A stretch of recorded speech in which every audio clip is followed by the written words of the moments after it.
Hello and welcome to the morning news here on Newday on TV3. My name is Beatrice Edu. Coming up in the next few minutes.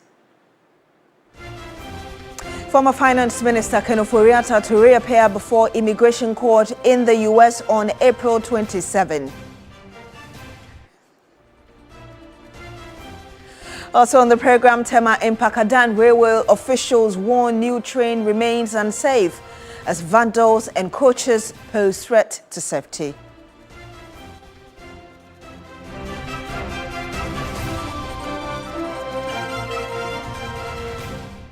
And much later on the program, Cadet Magistrate Court fined 4 boys 15,200 cedis for assaulting Cadet Senior High Technical School teacher, or in default, serve 6 months term in jail.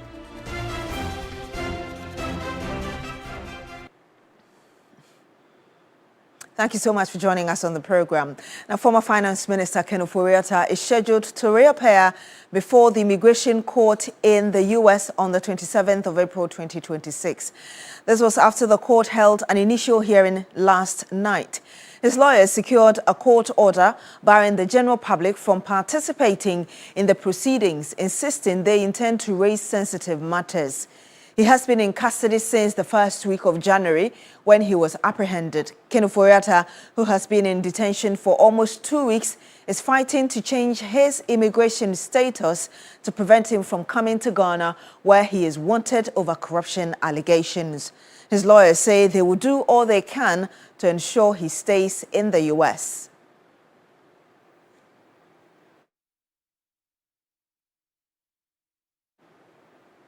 Meanwhile, members of pressure group Arise Ghana say they are incensed at the continuous stay of former Finance Minister Ofori-Atta overseas, demanding urgent action from the United States authorities for his extradition.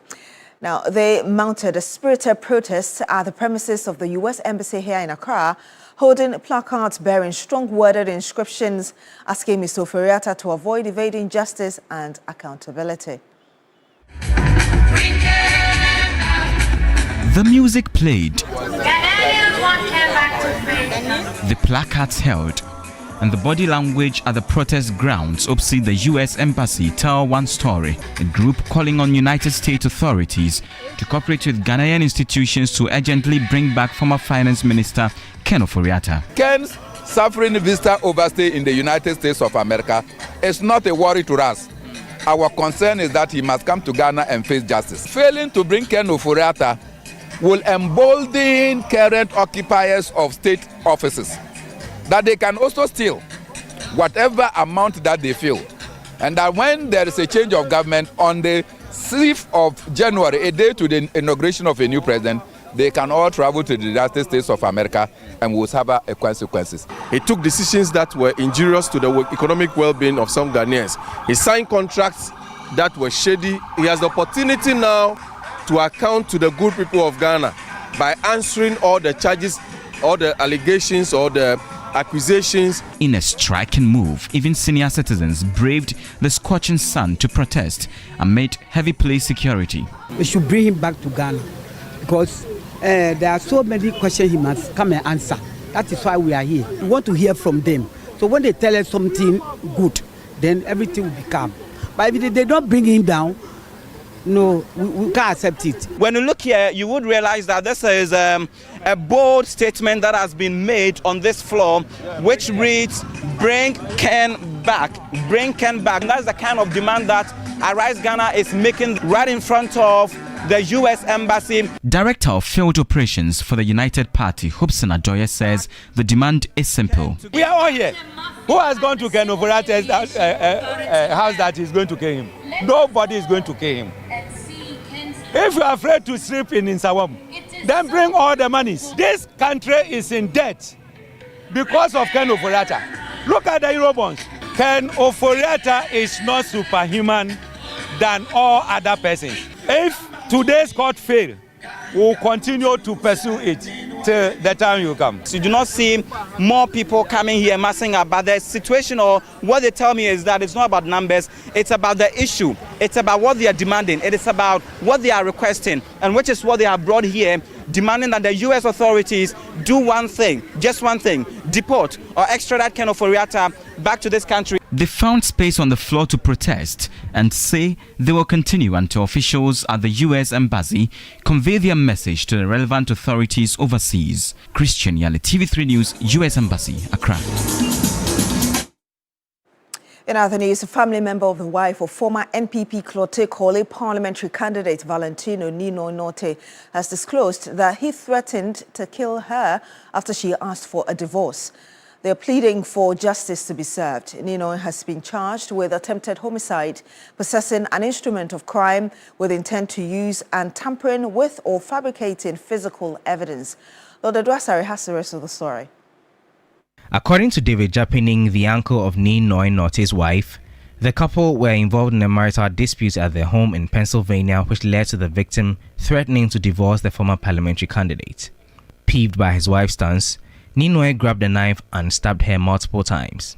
According to her, then Nino said if she's filing for a divorce, then it's either he's going to kill himself or he'll kill the lady.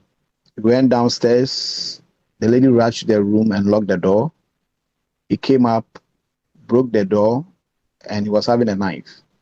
And he tried to stab her at the neck. According to her, she blocked him. So once he wasn't able to stab the neck, then the next one was by the rib side. So he stabbed her by the rib, took the knife and stabbed her by the tummy. She managed to drag herself out of the house, drive to the hospital, and undergo surgery.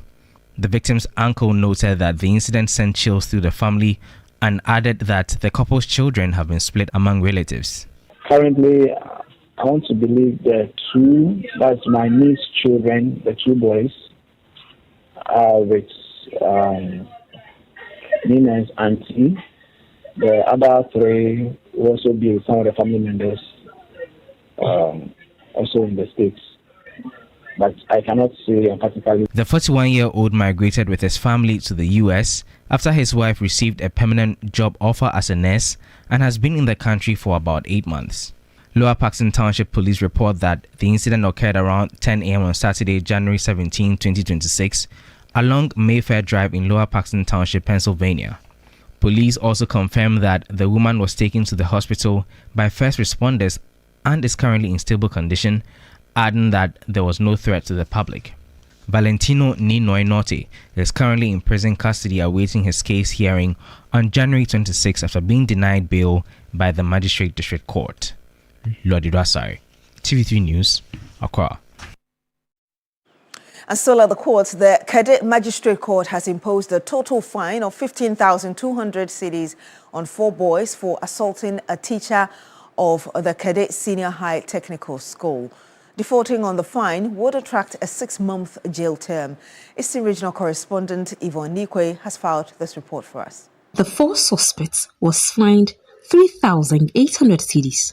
Out of the amount, 1,800 is to be paid to the court, while 2,000 will be paid as compensation to the teacher who was assaulted. The court said it took into account the young age of the suspect, as well as lessons they claim to have learned while in prison custody in arriving at the mitigated sentence. The court ruled that failure by any of the boys to pay the fine will automatically result in a 6-month prison sentence.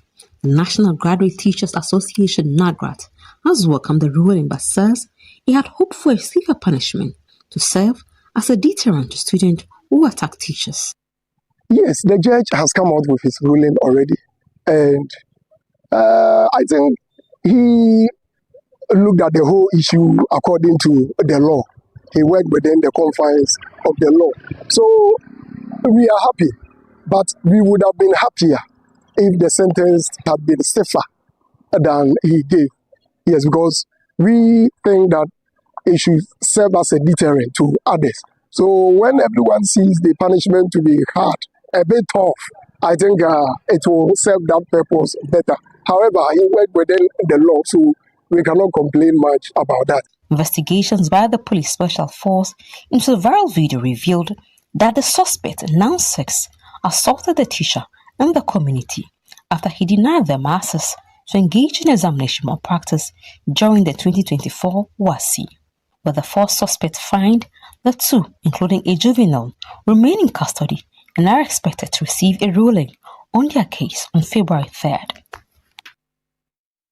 Some more here on the morning news, and the Ghana Private Road Transport Union has announced the introduction of vehicle identification tax as a regulatory measure to help sanitize the sector and protect commuters from exploitation by unapproved or floating drivers. Beyond the identification tax, the union is also expected to put in place a dedicated task force to monitor compliance and enforce approved fare structures across commercial transport routes. Christabel Success Trevor has the rest of the story. Commercial transport remains the backbone of daily movement for millions of Ghanaians. But concerns over unauthorized drivers, inconsistent fares and passenger exploitation continue to plague the sector. In response, the largest private road transport union, Ghana Private Road Transport Union, says it will roll out vehicle identification tags for all approved commercial vehicles operating under its umbrella. We've all agreed with the sticker system that yes, all the vehicles should make sure they place stickers indicating the union they belong to, so that they will not come up with some malpractices which will put our name in a very bad situation. According to the union, the tax will make it easier for passengers to distinguish registered drivers from unapproved operators, especially at busy terminals and along major routes. Beyond the tags, the union plans to establish a dedicated task force to monitor compliance. We form a strong task force made up of the union guards, the assembly and the police as well. This is what we've agreed to do. Then we are also going to plead with the mayor to make sure the human traffic on the road and the pedestrian walkways should also be taken off from the streets so that the streets becomes free for us. Those that will just pick passengers on board, you add a contract with the person, you get midway, you say drop down the traffic, go and join the next car in front, I'm turning. We have to make sure that all contracts between passengers, drivers and commuters are respected to the latter. Drivers say enforcement will be key, as previous attempts to regulate fares and driver conduct have often failed due to weak monitoring. Commuters, meanwhile, are hopeful the measures will bring some relief. Stickers, drivers sticker. With these stickers, we know where we belong. In the case of any issue, we'll have them resolved.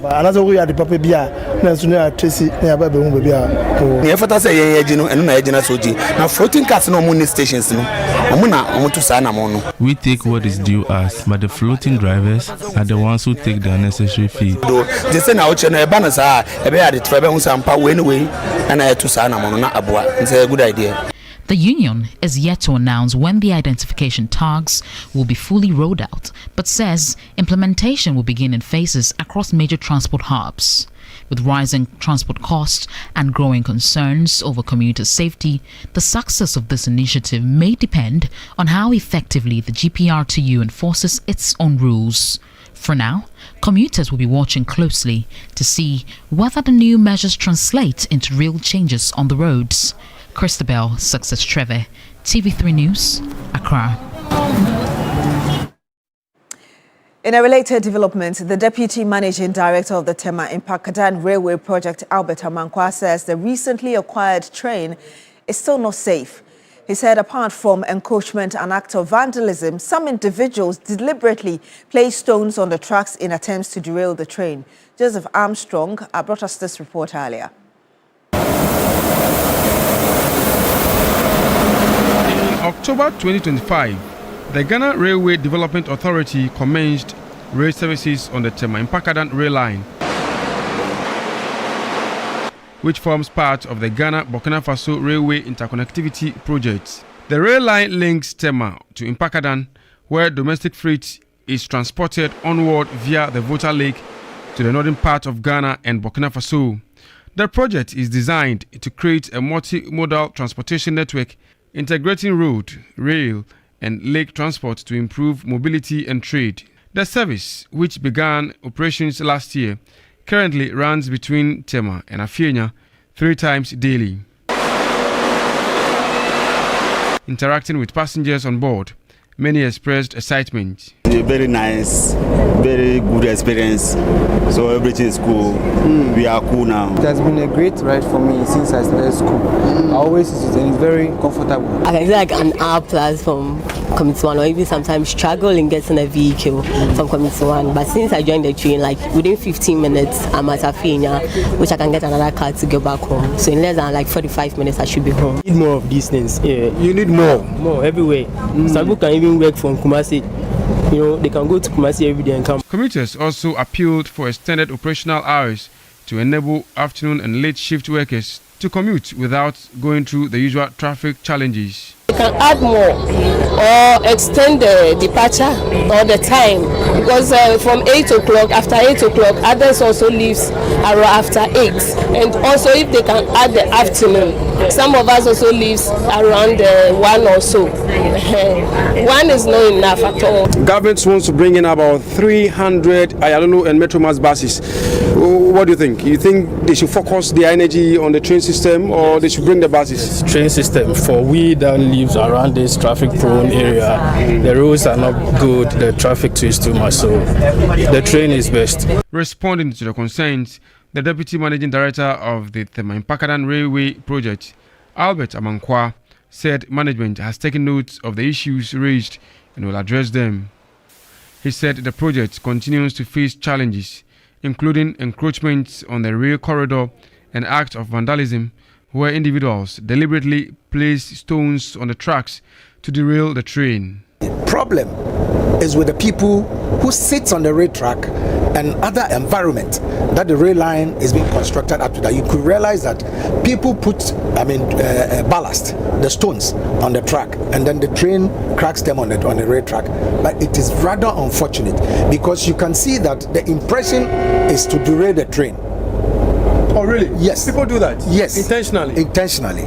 We once had a problem having almost about 1 kilometer that the train is just walking on the stones. And it was very, very pathetic. 7 train stations have been constructed along the rail line to facilitate the movement of passengers. Joseph Armstrong, Good on TV3. Tema.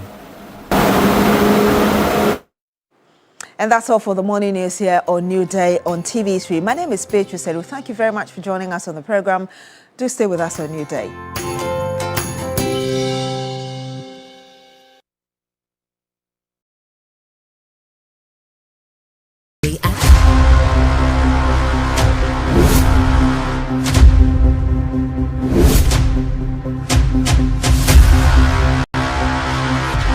In the silence, something was growing. The journey continues. They come.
Not an SDA church member or anything, you will still, their songs will still resonate with you. I loved their songs, and I think my favorite was they had an all-star one, correct? There was an all-star one that they got Stella Seal. Almost all the gospel artists that we had at the time. What was the title of the Obatampa?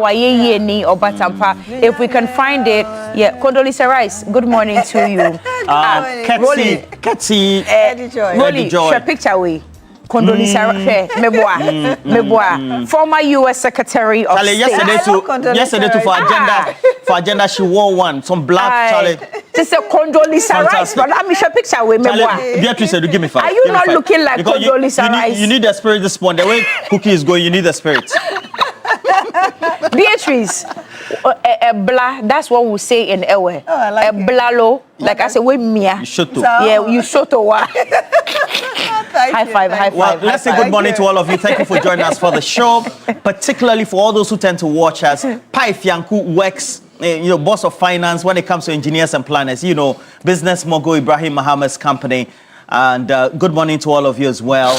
Alhaji Nuruddin, who is the lead driver for Ibrahim Muhammad himself. Baba, good morning to you. And the Chairman Godwin Tamaklo, the rest of the team at Raid Group, Chairman Prosper, everybody else here, Yakumka Travel and Tours, great people.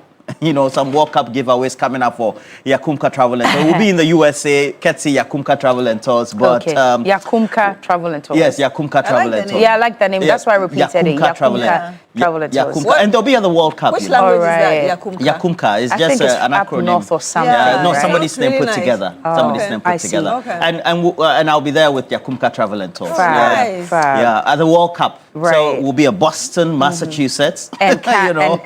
And Canada. Yeah, Canada. Yeah. Toronto. California. And I will be at Mexico. Okay. I'm telling you, this World Cup, we are going. First match, Panama, I'm there, live. When you say Mexico, then you have to speak Spanish. Sí. Ni Kwate Vanderpoy. Good morning to you. Your supervisor at Mazera Restaurant. Good morning to you. You watch us every morning. I promised to do this for you a very long time ago, but I couldn't. So thank you very, very much for watching every morning. Theodora Kwa, I've seen your message as well. Randa, Kocho, Ebo Some Money, all of you who wake up to watch us, good morning to you. And yesterday, you were talking about the railway system and all of that. I was listening to you on radio, actually. Okay. Yeah. Okay. I was listening to you on radio. I couldn't watch you on TV. Little did I know that you were going to bring me Condoleezza Rice vibes this morning. But it's good to have you in studio. Yeah. What's trending? Ken Ofori-Atta has been around. Yeah. Yesterday. Do you have something on Ken Ofori-Atta? Please put it over on the screen. I know we were talking about the teachers who, there's been a court outcome. Yeah. The teachers had been brutalized, assaulted by their students. Talks about, the indiscipline in schools, etc. But Ken Ofori-Atta has been trending over the last 12 hours. Yeah. And I saw him. Oh God. Yesterday, whilst I was. Is that prison attire? What is it? Somebody said yesterday that they had no idea that he had darker clothes. Okay. Yeah, because this is a black shirt he's wearing with a brown underneath. Yeah, and this is the most topical subject today, but we'll reserve that for is that a uniform or something? The uniform in detention. I think when you are in detention, for ICE as well. But yesterday, whilst I was preparing for agenda, I tried to log into the system because earlier, you were signed out, were you not? Yeah, I couldn't. And even whilst they would tell me I'm waiting, and hundreds of people, or dozens actually, were trying to log in, and it's still waiting. They took everybody off when they appealed or requested that the meeting be held privately because of the sensitive nature of the conversations they'll be having and all of that. So they took thousands and thousands of people who were on yesterday, but it looks like this was of huge Ghanaian interest because from what I'm told, some people were even speaking Twi.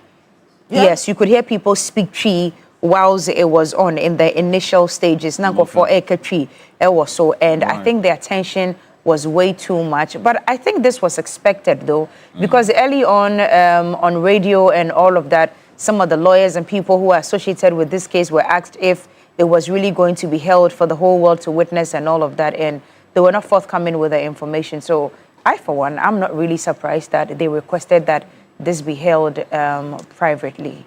Yeah. But the guy in the yellow up there, was he a participant or? No, so he's also in ICE detention. Yes, because I saw.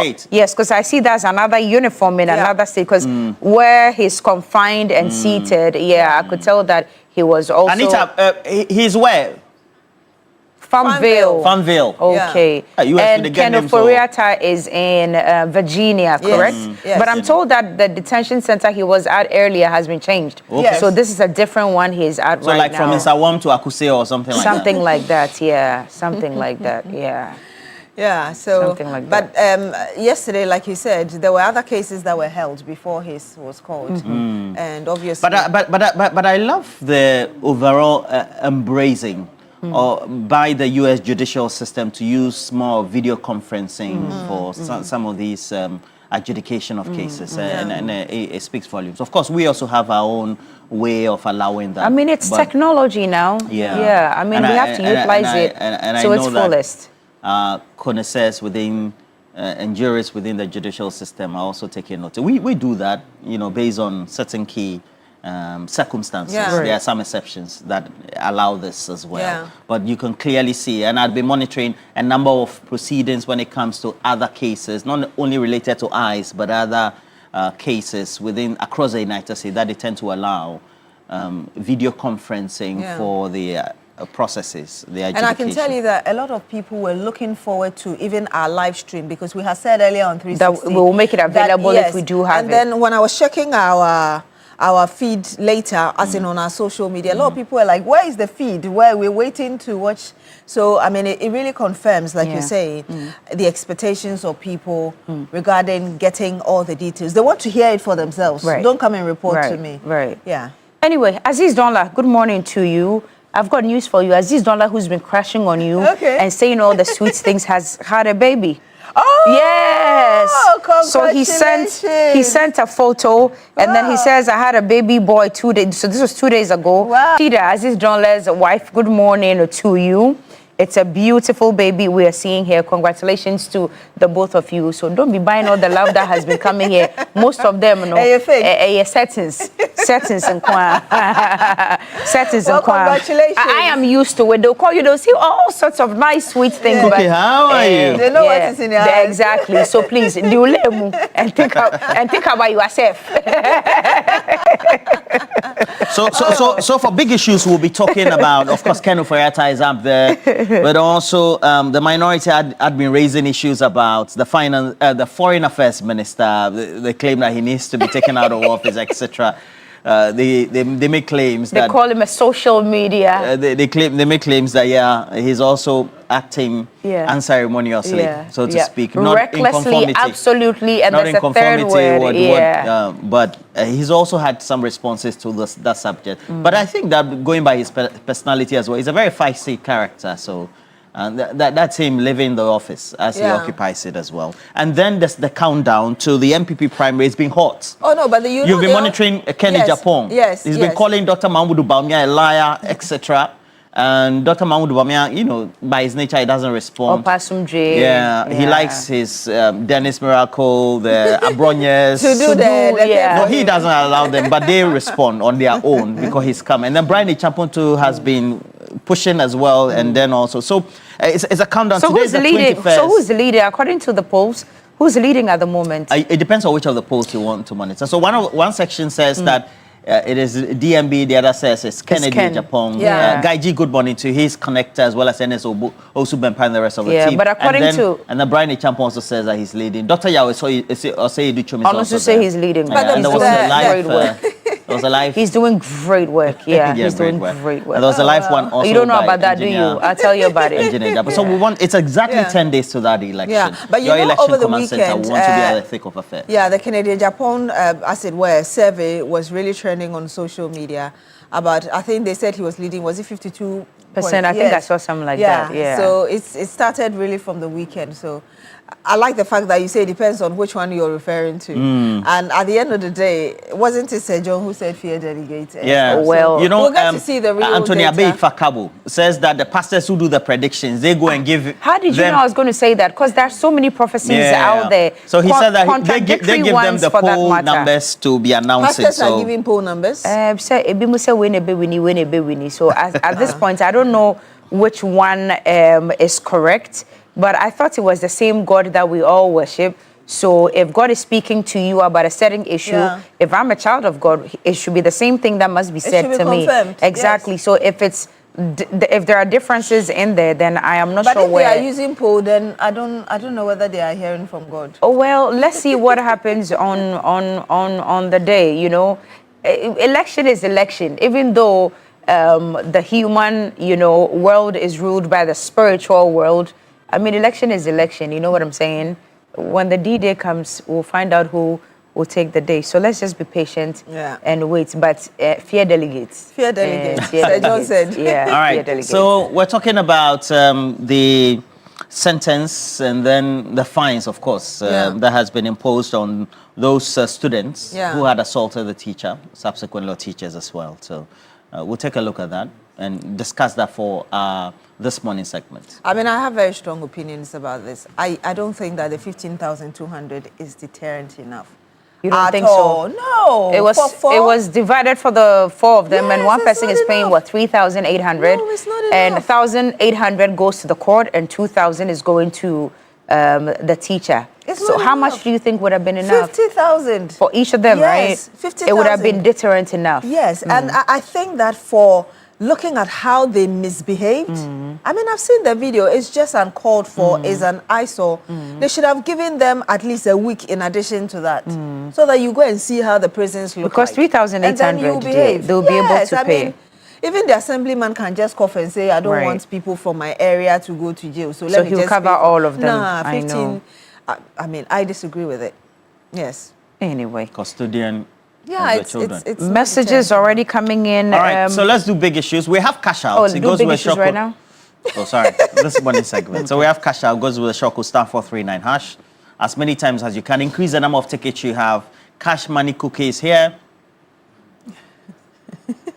Coco. We had you, Coco. Cash money cookies here. So as a result of that, we'll increase the number of tickets we have. And then when we're lucky, we'll get to win, as always. 1,000 Ghana cedis. Fantastic. Going out to 10 people this morning. 10,000.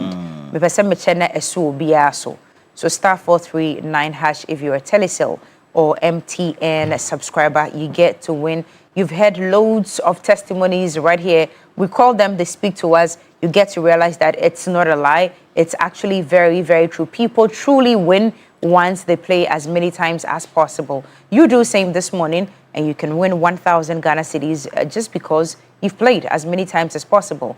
Once you are a Telecel or MTN subscriber, this is available to you right there on your smartphone, in the comfort of your bed, your home, your offices, in the Trotsky or on the train, wherever you are this morning. *439# if you're a Telecel or MTN subscriber. It's not the jackpot, so you select option 2, which is a TV3 option number 2.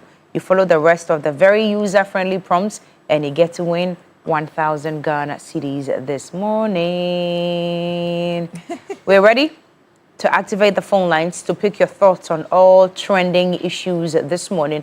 We're talking about the Kede students whose ruling came out yesterday. They've been fined 3,800 Ghana cedis each, 1,800 going to the court, and then 2,000 going to the teacher each. So let's pick your thoughts on that one. And if there are any other trending issues that you want to talk about, this is the right place to do so. It's TV3 Newday time for this morning.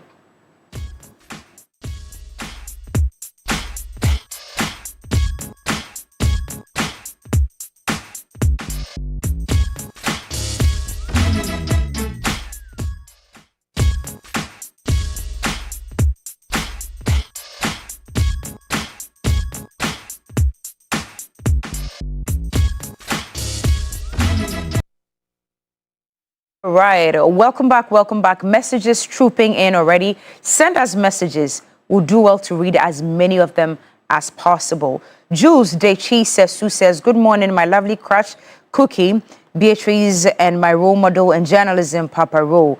God bless you for the great work you are doing. Thank you for also watching every morning. And he says, it's like Ofori-Atta knows something about our law that we do not know. May God be with him. Tofik Alassan says, hi, Roland. So the trauma, disgrace, and shame Ofori-Atta is going through in America, would he have faced the same if he had willingly decided to come home? Choosing to stay in America speaks volumes of what he is dodging here in Ghana. Keep your messages coming. We'll read them, as many of them as possible. We will try to read before we take a break. And this morning, well, that's a topic that we are discussing. The Kede District Court has convicted and sentenced 4 individuals for the brutal assault of a teacher at Kede Senior High Technical School, Kastek. Now, a 5th suspect, a juvenile, was processed separately, while a 6th was arrested and remanded. This morning, yesterday, they were also ordered to pay 2,000 in compensation to the teacher and 1,800 to the court. And if they fail to do so, they would be put in prison for at least 6 months.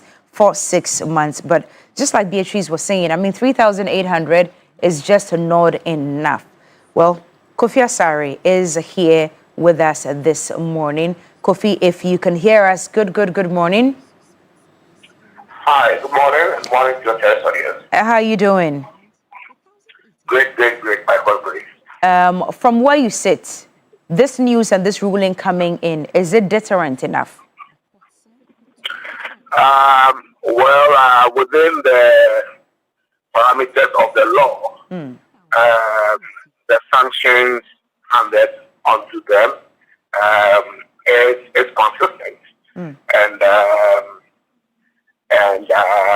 it's consistent, and so we commend the court for expeditiously delivering justice on this matter. That's what I would say for the court judgment. We are happy that at least 4 of them have been taken through the process, and that the 5th one, who is now on remand, who is yet to face justice in 2 weeks' time or so. And so we are grateful to the court for and the police service for the swift action. Kofi, let's talk about hooliganism and indiscipline in our schools. Increasingly, this is becoming a threat. It's becoming a problem. You deal directly with all these schools and all these students. You are always on grounds. What's the way forward with this situation? Well, before we go forward, let me admit that in spite of the decision of the court, being consistent with the law, I must indicate that the court alone cannot provide adequate deterrent in respect of the particular offense. This is because the court is only dealing with the criminal aspect, which is the assault. Now, there are other non-criminal aspects that are very, very important for the purpose of deterrence. The assault of the teacher came on the back of WASI invigilation. We live in a country where there is a public concern, deep public concern about growing levels of examination malpractice, examination fraud, and violence-occasioned examination malpractice. We've had teachers being beaten up by students simply because they were not allowed to cheat. Many instances. And this is such a service. And so the court alone is not positioned well enough to provide what we can call a deterrent. Students lacking on teachers and beating them because they didn't allow them to teach.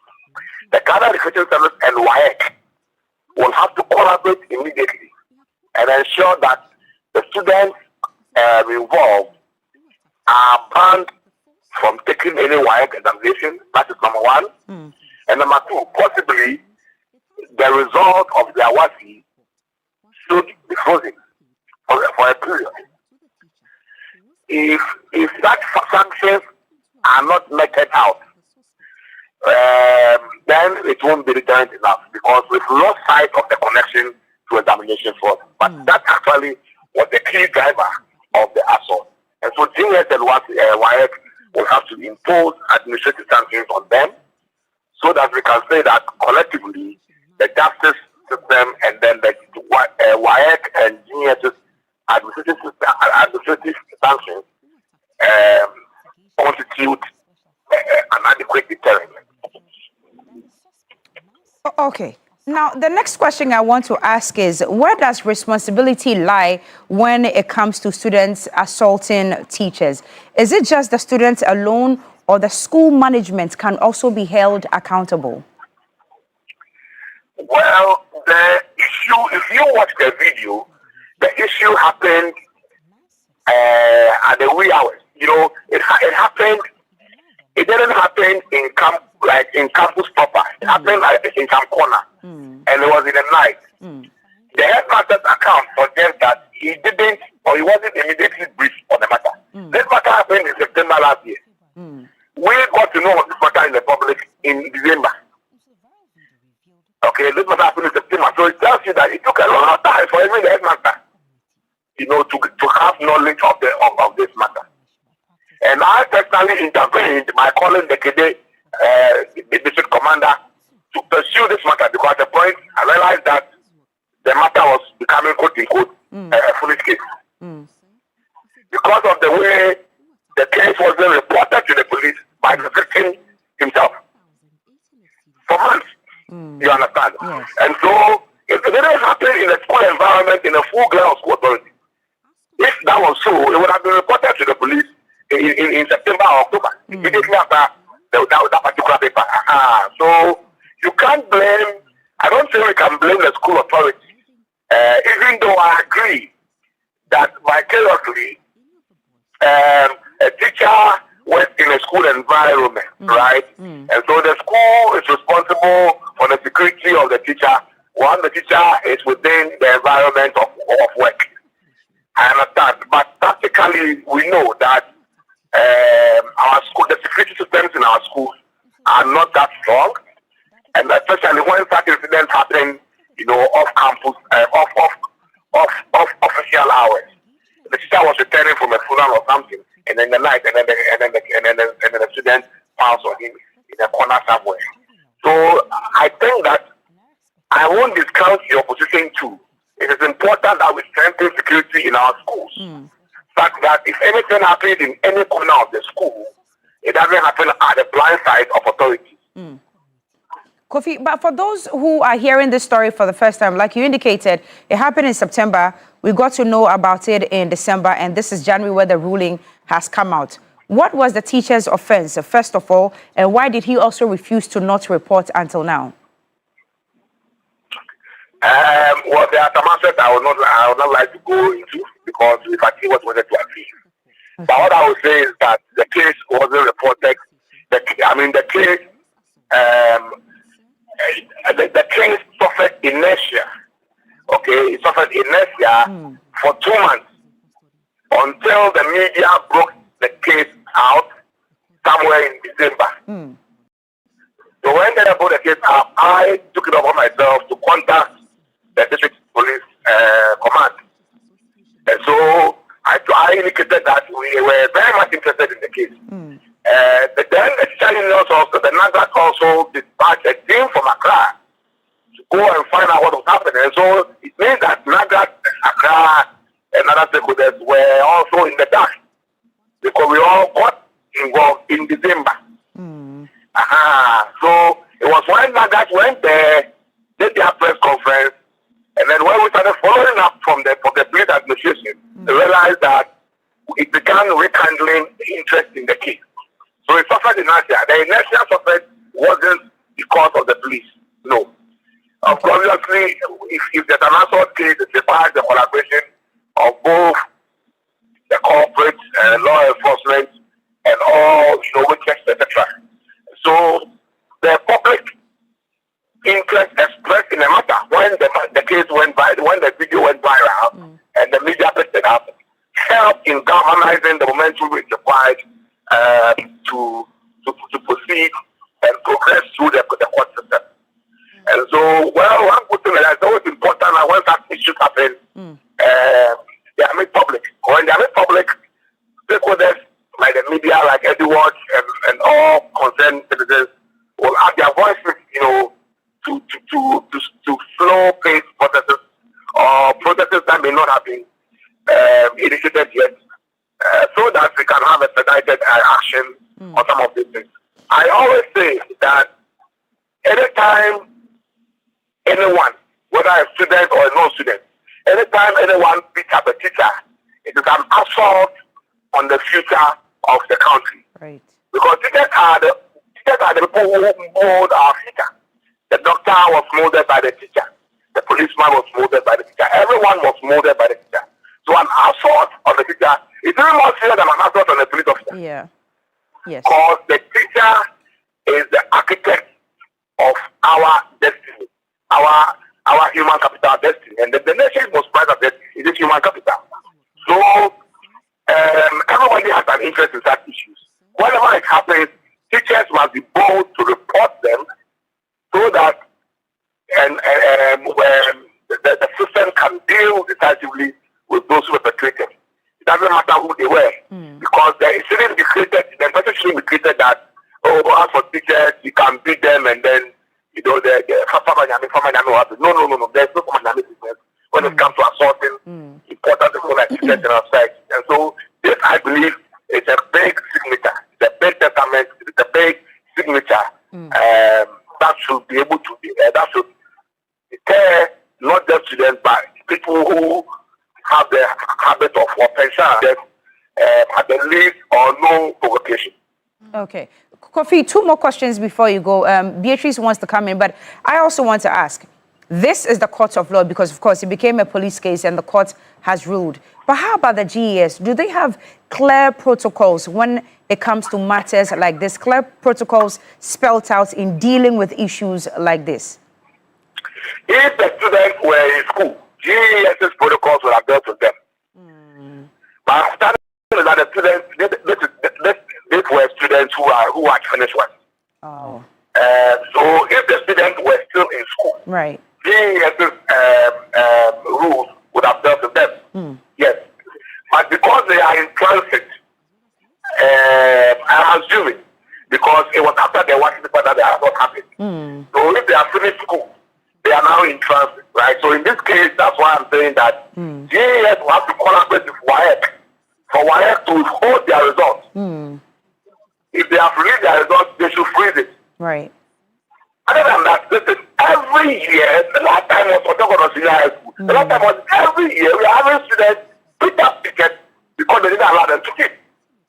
The last time was by senior high school. So it's one too many. Yeah. You understand? Yeah. And the only way we can nip this to the mud is to ensure that, look, we know you are a candidate, you are no longer a student. But if you pick up an invigilator or a supervisor or any official, any exam official, your results will be frozen and you'll be banned from writing WAEC examination. Right. What if you are found culpable 6 months after? Even when your results have been released, your results will still be frozen. If those actions are taken, I'm sure people will begin to think twice before engaging in such, disgraceful behavior. Exactly. And that's why I urge WAEC and GES to collaborate to administrative sanctions by freezing their WASI results. And banning them from writing WASI for up to 3 years. I think that is what WAEC has in its regulation. Okay. So we will write to GES and WAEC and press for that. Okay. And Mr. Asari, you talk about the GES and WAEC collaborating when it comes to students. How about the teacher? Because I'm sure you saw the president condemn the act of the student almost not facing justice because the teacher apparently took some money. So it wasn't a matter of just Fame Nyami alone. How would you expect GES moving forward to look at such issues where a teacher may want to take something and eventually the case becomes a foolish case, although it's supposed to be looked at criminally? So I think that as part of the code of conduct of teachers, the JES will have to amend the code of conduct for teachers. If you read the code of conduct for teachers, it focuses only on the don'ts of teachers and the ramifications. Don't do this, don't do this, don't do this, and ramifications. But it doesn't focus more on the do's, because one key responsibility that must be entrenched in the teacher's code of conduct should be how teachers respond to acts of violence and intimidation like this. That when a teacher is assaulted, for example, the teacher will have to go through this protocol. It is incumbent on the teacher to report the case to the headmaster, and then the headmaster reports the case to the police.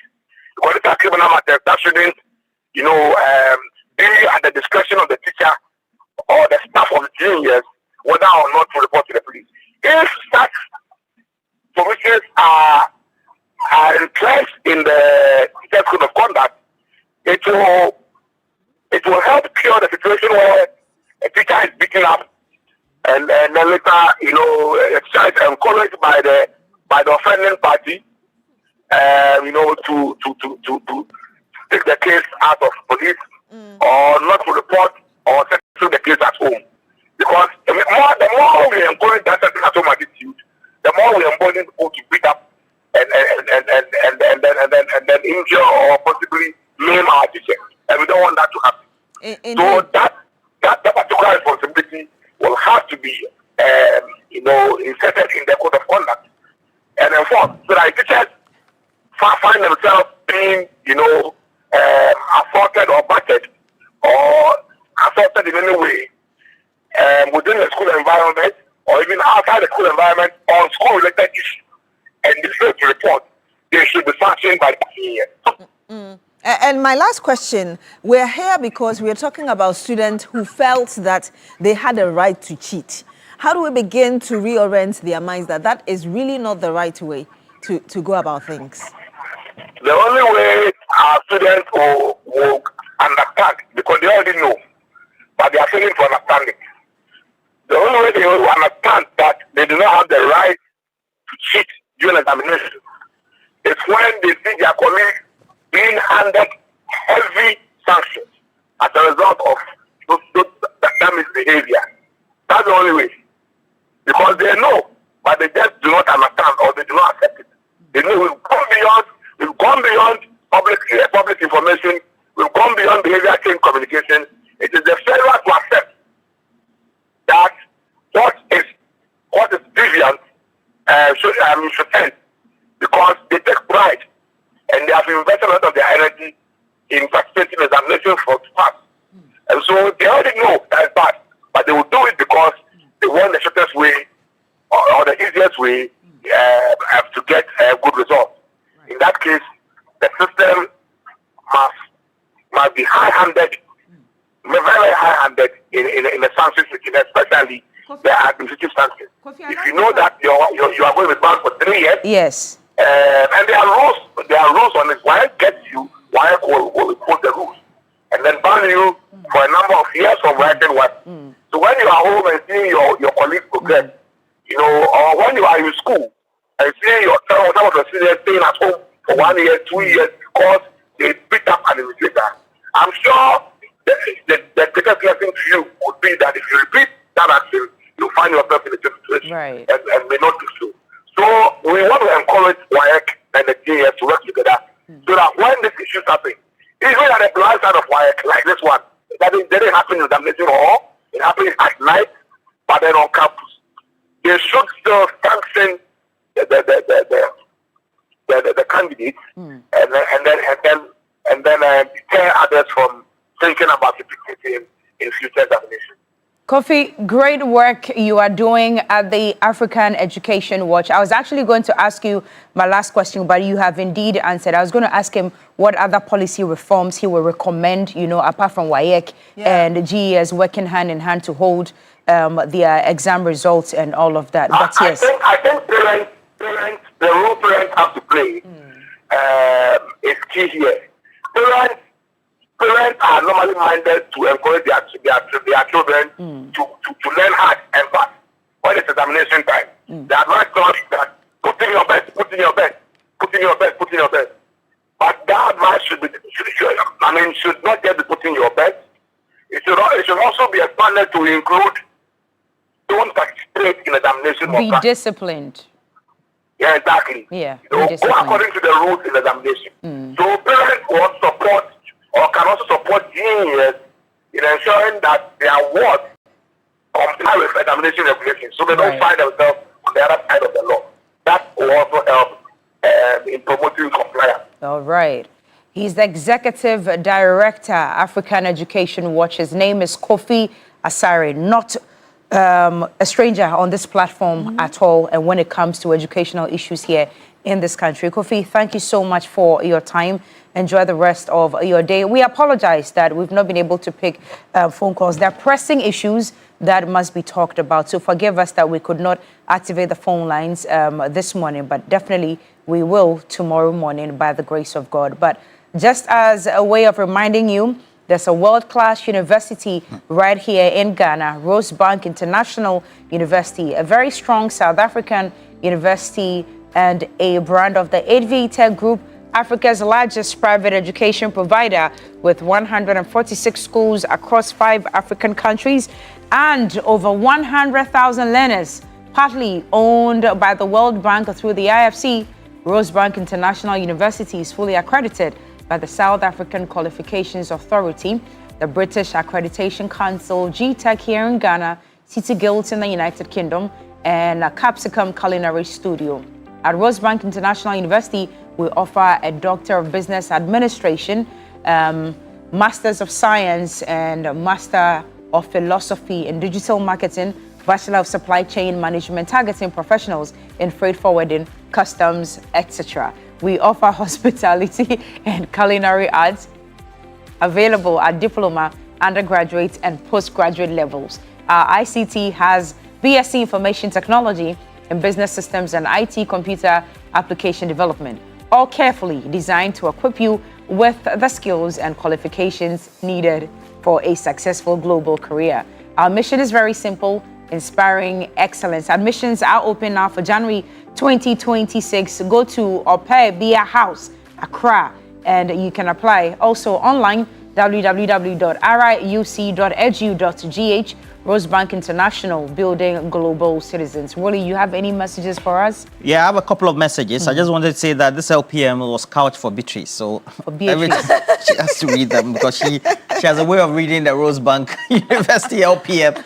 It makes it so soothing. Oh my God. Like she's an air hostess, You know when you sit in the plane, the way she reads is just so navigating. So that's why I was trying to make you laugh. But there's we'll get to Queen Star, but we have a couple of messages, and these ones are coming from individuals who are regular watchers, who are interested in education, either associated or working there as well. Araba Seguamoni, good morning to you, says that my mom was a teacher, so I'm just imagining how a student doing this to her would be. This is really so annoying. Mainly, the fine for these students wouldn't make any impact on their lives at all. Araba Seguamani continues, they should have been given a jail term of like 6 months. Well, as part of the deterrent, if you don't pay the fine, that's all, or even with community service. So we haven't gotten to that part of our sentencing regime yet. It's still being talked about, like weeding, scrubbing the community morgue, collecting refuse or wastes to teach them a lesson. The indiscipline among students these days is very alarming. Araba Seguamoni, in all respects, I seem to agree with you. Say good morning to her. She sent me a message the other day to tell me that my fashion sense is very admirable. Fantastic. Because I'm able to rock white shoes. Yes. to like make it none look so other. pleasant. Exactly. Yes. But Beatrice also rocked white Oh, shoes she does? on some sea blue as well. Did you see the other day? Beatrice yesterday? Okay, During the day, did you see her? No, so let me read this. Let me read this. So I have this one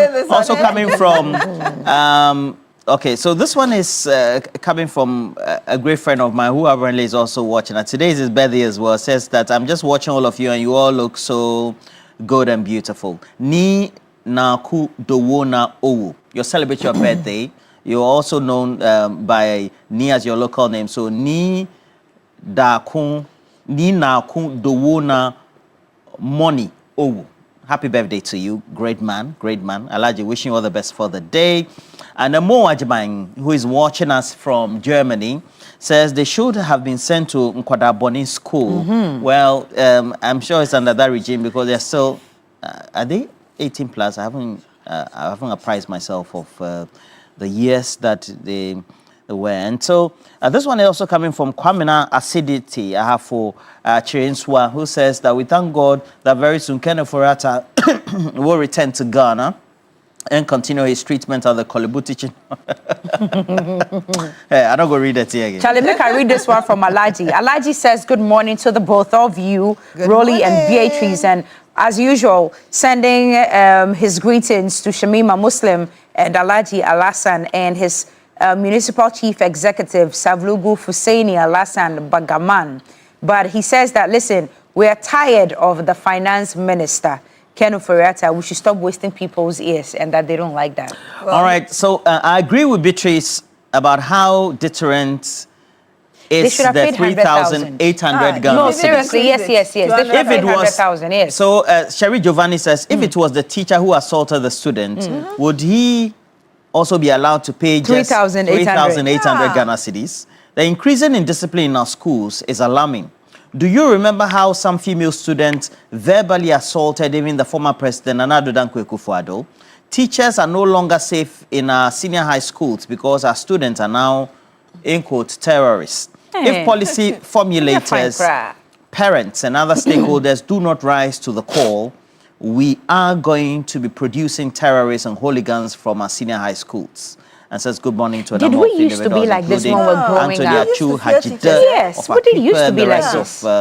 And then Alhaji Jibril of National Security says, you all look wonderful in the studio. The subject matter is also very important. We need discipline among students.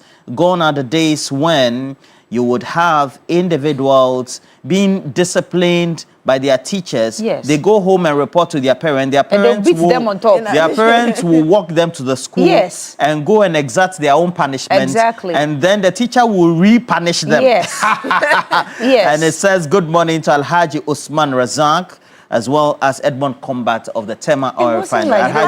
Good morning. It wasn't like this when we were growing up. And the teacher was passing by. Usro. Yes. The worst I remember my brothers and cousins would do at the time is to go to their farms and steal maize. And even that one, the way they would beat them and suspend them. Randa Shao says, hey, TV3 Newday, Ken Panie. Please, he should come home. Please tell him we will treat him well in his own homeland, Ghana. 100%. Randa Shao. Yes. Well, Queen Star Training Institute, formerly Na Suma School of Excellence, formal and non-formal education. We have 3 months, 6 months, and 1-year weekend intensive course. We do catering, fashion, decoration, cosmetology, and media courses. First 50 students will get a discount. Apply now. Call us now on 0243449046. School of Excellence. You're still here on Newday on TV3. When we come back, we'll bring you the big issue and some more. Do stay with us. Condoleezza.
We have to serve as peace. We haven't started, but the studio is already hot.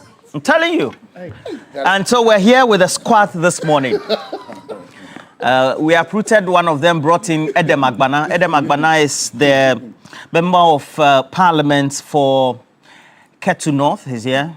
How are you? Christmas alone with our Edem? Well, that's the issue we're I'm discussing. doing well. Good morning to you and to... I love your white. I think it's because of Ken Ofori-Atta. You decided because he wore black yesterday. No, I beg you. I beg you. I shouldn't drag you into matters of no, I mean, unusual... there are many other role models in the NDC that you can compare me to. But I beg you. I beg you. It's okay. I beg you. Because after serving as member of parliament, or after serving in government, I will remain in my country. I will definitely. One day I want your finance minister. But I hope I will be good finance minister. I hope you will stay in the country. I'm saying I want your finance minister. Because the last time I checked, I want your finance minister. Roland, let me first wish our viewers. Dr. Zato, welcome. Sisala East constituents. Thank you very much. Especially members of the MPP. I hope good morning to Sisala East people. Who are the most prominent people in the party you want to say? No, they woke up this morning and they are so concerned about maize prices and they are so concerned that they don't have market and the prices are too low. Sure? They are still worried. Am I sure of what? Are you sure they don't have market? Okay. Do they have market? They don't have market. Okay. So I'm still praying for when them. the prices are high, you are worried. When the prices are low, you are worried. No, the prices must be at, in fact, they can't even get the farm gate price, which is the worrying thing. The government said a relatively nice farm gate price, but they can't get it. Solomon Owusu, my brother, communication director, my brother, chairman of the Common Sense family, my brother, the Republic of Ghana. Oh, you saw Ken Ofori-Atta yesterday. He was in black. He's not a businessman. Solomon. I bring the money. You know, give the money. He doesn't want to come to Ghana. But we will force the American embassy to do this. But yesterday I didn't see you at the protest. I am going there this morning. Oh, yesterday you didn't go. To this morning you are going. But I knew the Americans would be a fan. That's why I didn't go.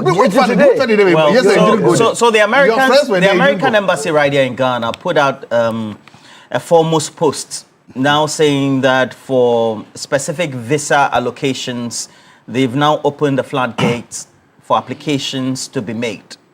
I don't know whether that goes contrary to the B1, B2 visas that have been announced by way of a hold being put on for at least some 71 countries, including Ghana, etc. And it's also among those other tangents that the minority also put together a press conference and then accusing the Foreign Affairs Minister, Samuel Okudzeto-Ablakwa, of not being fit to occupy the office and that he should resign, etc.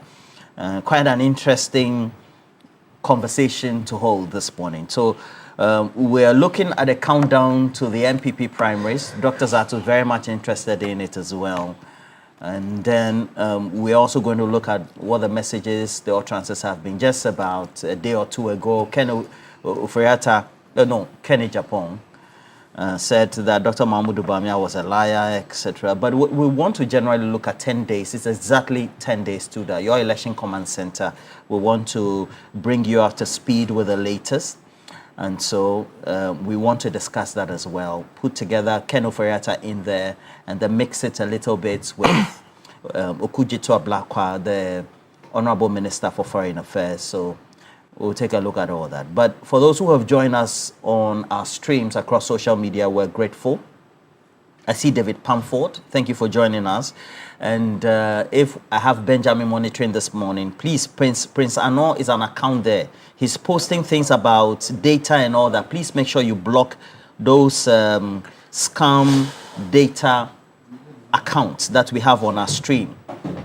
Benjamin Nunu of 3 Digital or Media General Digital. I see George Atibela or Brimpon Kaba. It says, King Solo, we did here for you. And then I see Anthony Atiso as well, watching from Edukrom in the Eastern region. Prince Nania York is in the UK. Liverpool fan Zilis Dwayne is also in the UK as well. He's here. Uncle Charles Thompson is also watching. We're grateful. So please make sure you share the stream. Let's have some great conversations. It's going to be a period, 1 hour, 30 minutes. We're going to enjoy this, but also very educative as well. But Edem Agbana, what do you say about the minorities? I think your friend, you had a spat with him during the political period. Daniel Akpalio Kasio, Kwame Lawson as well, and Dennis Nemeson, Wahab Busampra, Don Shamsu, Hassan Afe Nyado. I see you as well. Joshua Yao Ochre. And then also Samuel Demoji, Kweku Boateng, Emmanuel Tetekwashi, etc. And your friend had been taking a dig at the foreign minister. Is that just a minority work or something like that? Well, we'll be on that. Let's go to, which one are we doing first? Should we do MPP or which one?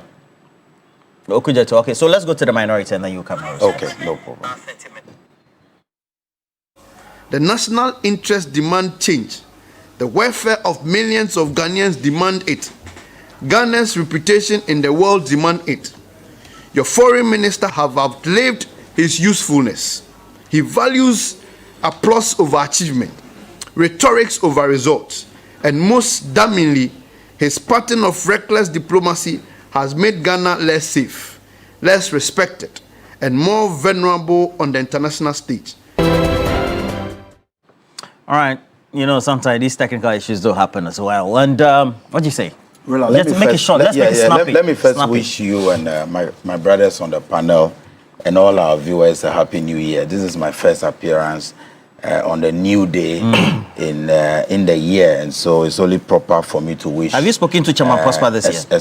Yes, yesterday I spoke to Chairman Prosper, and let me also wish all the good people of Ketu North a great year, and I pray that the year will be very good to us. Roland, sincerely, I am only going to make a comment on the press conference held by the minority in Parliament yesterday, only because you have tabled it for discussion. Otherwise, I would have said that there are many more serious issues for us to discuss on this important platform. Since 2025 January, the NPP minority and the NPP as a political party has organized many press conferences. And yesterday's own, organized by my very good friend, Nana Asafo-Adjei. In fact, I spoke to Nana Asafo-Adjei this morning, and I can tell you, Roland, that yesterday's press conference was the most useless. The most useless, what do you mean by useless? The most reckless conference that they have ever organized. Because it is a press conference that lacks substance. It's a press conference that they use the platform to maliciously go after the foreign minister for nothing. It was the most useless press conference they have ever organized. We can go into the issues, and I have the press conference, the full press statement here with me. Roland, it is okay in politics to try and copy. It is okay to try and model after an exceptional politician. It is okay for the NPP, especially Asafo-Adjei and his colleagues on the Foreign Affairs Committee, to try and copy what the Honorable Ablakwa did when he was ranking.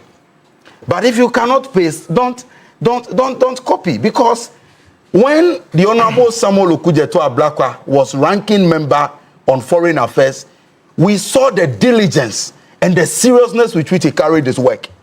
So if today we have some low-budget Ablakwas moving around, organizing press conferences on issues that are very important, issues that we can, with a simple click, check the veracity of those issues, then they have to learn well.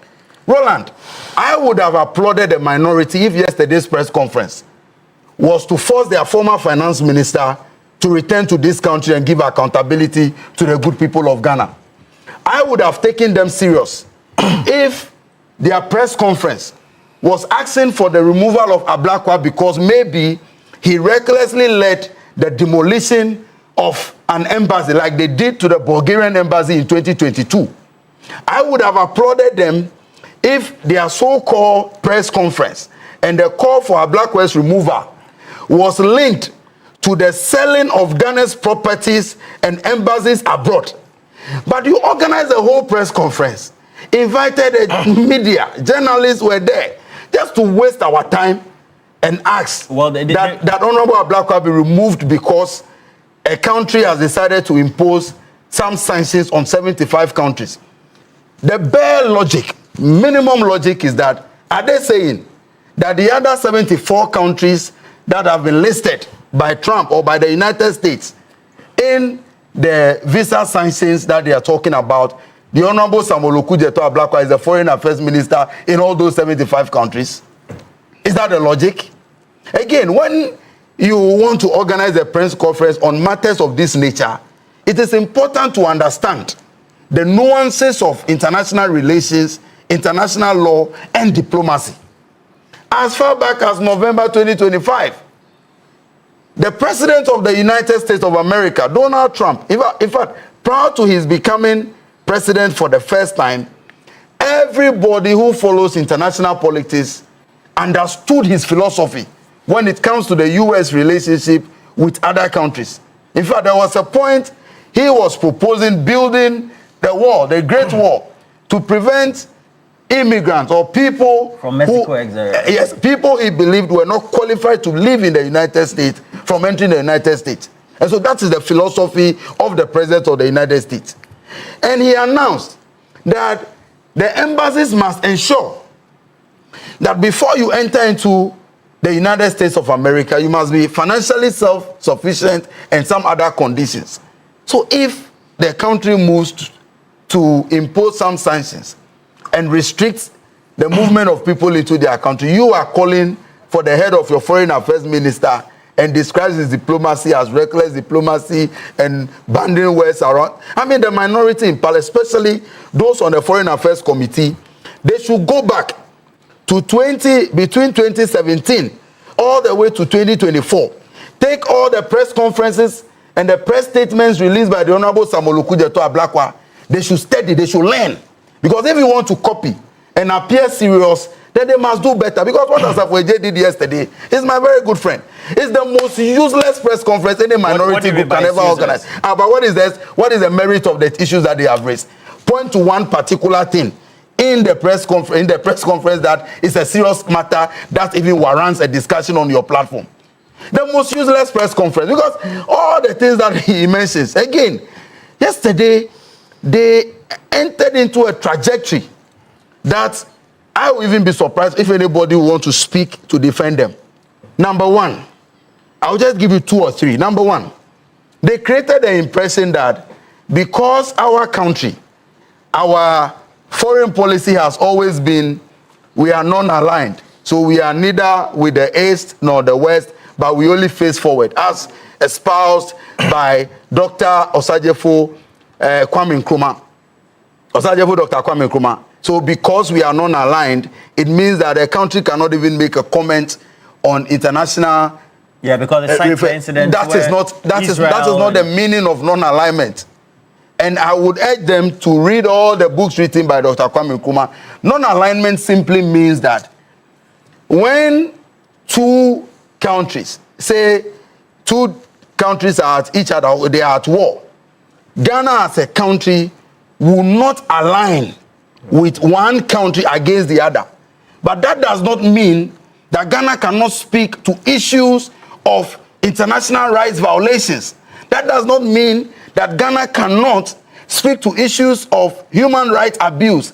That does not mean that Ghana cannot ask the main question that all the parties... So in relation to that, they don't understand. Yeah, so they simply do not understand. That the premise on which they are making the point is that apart from Ghana always having a non-aligned position when it comes to its confrontation on the subject of international relations. Exactly, yes. Because of the Cold War and the existing issues that had transpired before the collapse of the Soviet Union.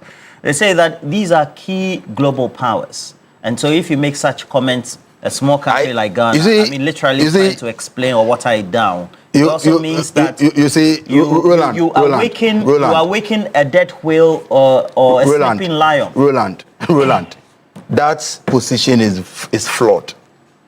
Because Ghana is in the Committee of Nations.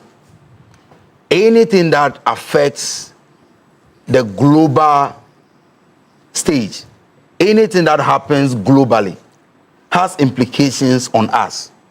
And as an independent and as a sovereign state, Ghana is within its right to state its position on matters affecting global affairs. That does not mean that we are aligning. It is alignment only when You choose a particular side and you are saying, but look at all the press conferences or the statements released by Ghana through the Foreign Affairs Minister. We have always spoken only to issues of human rights and ensuring that domestic rights or municipal laws are respected. And so when you go and organize a press conference and you espouse some of these positions, it only tells us that we should thank God again and again for removing these people from power in December 2024. Because if these are the kind of, this is the kind of thinking that will underpin their relationship with other countries, it means that the country is not sovereign after all. And Dr. I am a student of political science.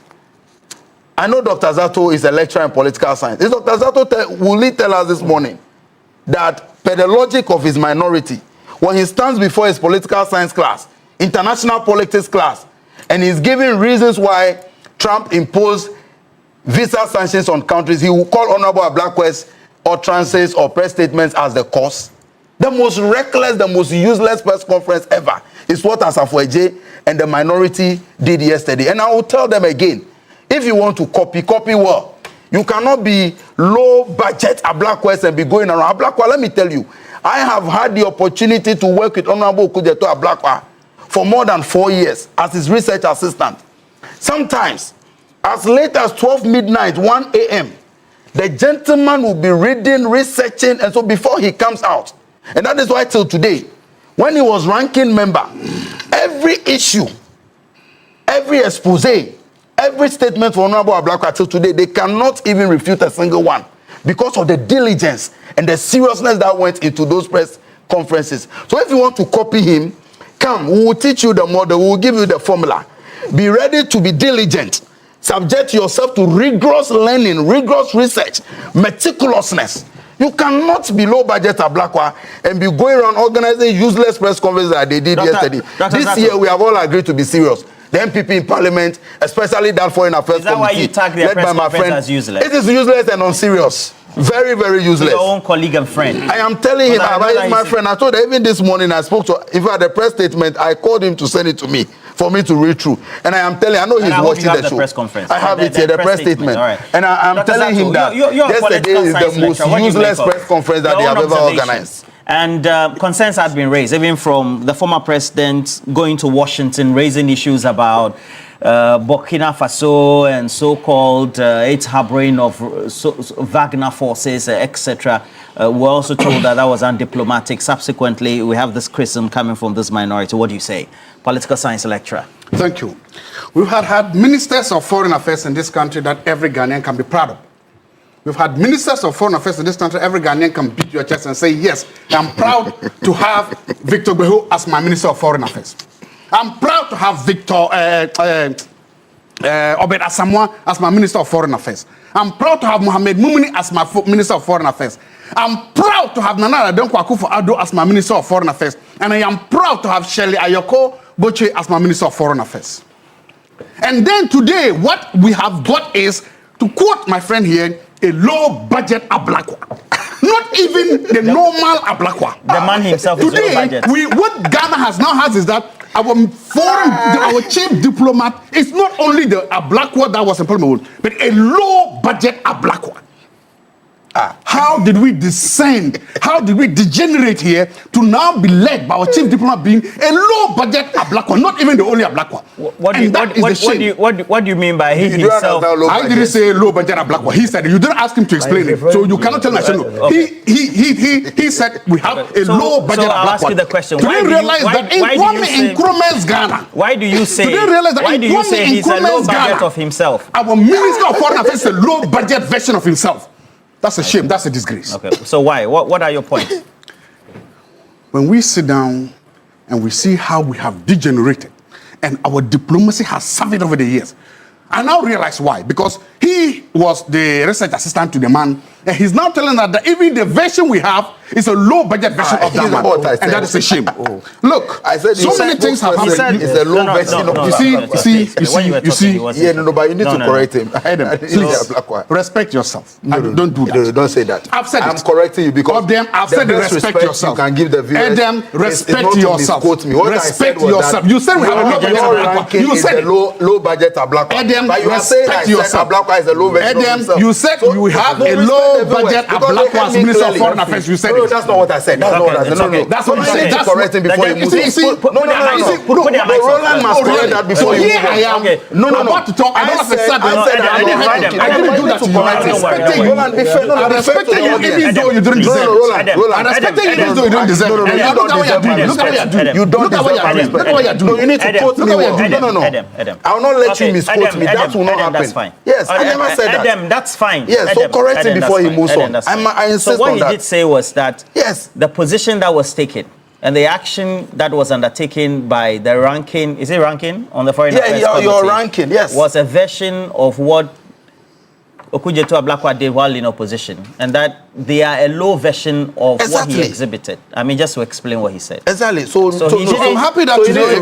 I didn't say that. He didn't say. Because maybe somebody joined the show late. I am happy that today. So you need to correct yourself. No, it's important, Roland. Somebody may have joined the show late. I understand. And I understand. Could live with the impression that. Let me moderate the show, please. Because no, you can't say what I didn't say. Please. Okay. So. No, but he should be able to say that he got it wrong. He didn't describe. I didn't say that. The foreign minister. To be fair to me, you need to state before you move on. I insist. Please more. And I'm asking this year you have to be serious. And I'm asking you the question. You have to be serious this year. So he never said that. I didn't say that. So don't say what I didn't say. Now, two. Why do you posit those points? Today, we are being led by a low-budget Ablakwa as the Minister of Foreign Affairs. And it can show. One of the first things that this minister did, these are not my words. I heard the low-budget Ablakwa was introduced into this debate by Adam. You are the member of parliament for K2 South or North. Yes. And you told us that you were the personal assistant to the Prime Minister. A proud and you one told us that we have a low-budget Ablakwa. It's low budget Ablakwa we have today. No. You see, now, Roland, one of the first things this low budget Ablakwa did when he came was to pick up a fight with the chairman of the Senate, Armed Forces Roland, the United States Senate. Dr. Zato must be serious on this platform. Are one of the most powerful. He must be serious because you can't attribute what I didn't say to me. Why are you finding it difficult? You can play back. It's as simple as that. Viewers are watching. You are a lecturer. You need to respect the viewers. You are supposed to be a lecturer. You're supposed to respect the viewers. You cannot attribute to me what I did not say. So make your point. I said, and I will say it again, that your ranking as Ofori-Atta, my very good friend, is becoming a low version, a low budget Ablakwa. You cannot say I said Ablakwa is a low version of himself. Others are sending me tests that he is the Ablakwa from Temu. So I beg you, don't misquote me. Whatever I said, repeat it, and I'm a man of my words. So you cannot, if you cannot find points to defend your unserious, reckless press conference that you organized yesterday, don't find words, misquote me and trying to build a point on that. So build your own point. Dr. Zato. Roland, you see what? You see what? Be serious. I want you to understand. But you are misquoting me. No. Why Dr. Zato? You are sitting down here and you are allowing Adam to run amok here. You are sitting down here and allowing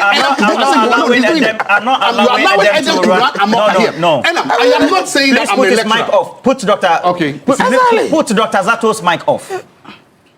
Please, let me be very categorical here. 2026. Let's be serious. Adam didn't say that the foreign minister, the Honorable Okudzeto Ablakwa, is a low budget of himself. He described Nana Ofori-Atta, the ranking on the Foreign Affairs Committee of Parliament, right? Who was the one who led that press conference as an action undertaking that is a version which is low, a low version of the foreign minister when he was in opposition. That's what he said. And I'm asking Dr. Zato, you, that why do you say that you support the position of the minorities? It's a very simple question. I'm saying today and right here, and no matter what it is, that I support your version that we have a low budget Ablakwa as our Minister of Foreign Affairs. He never said and that. Adam, He I never am not said the that. one saying that I'm a lecturer. I'm never actually said not a that. lecturer. I'm a senior lecturer at the Department of Political Science University. But I got a medal. Yes, in a position that you are not, and you can never be. I don't know. You can never be.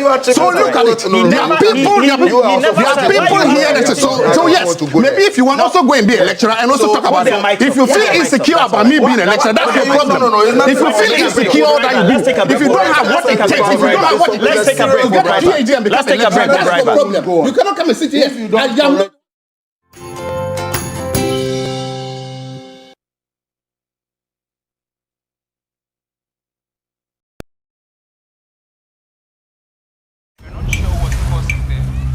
The panic, but if you are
So, Dr. Zato, your assigned reasons are what?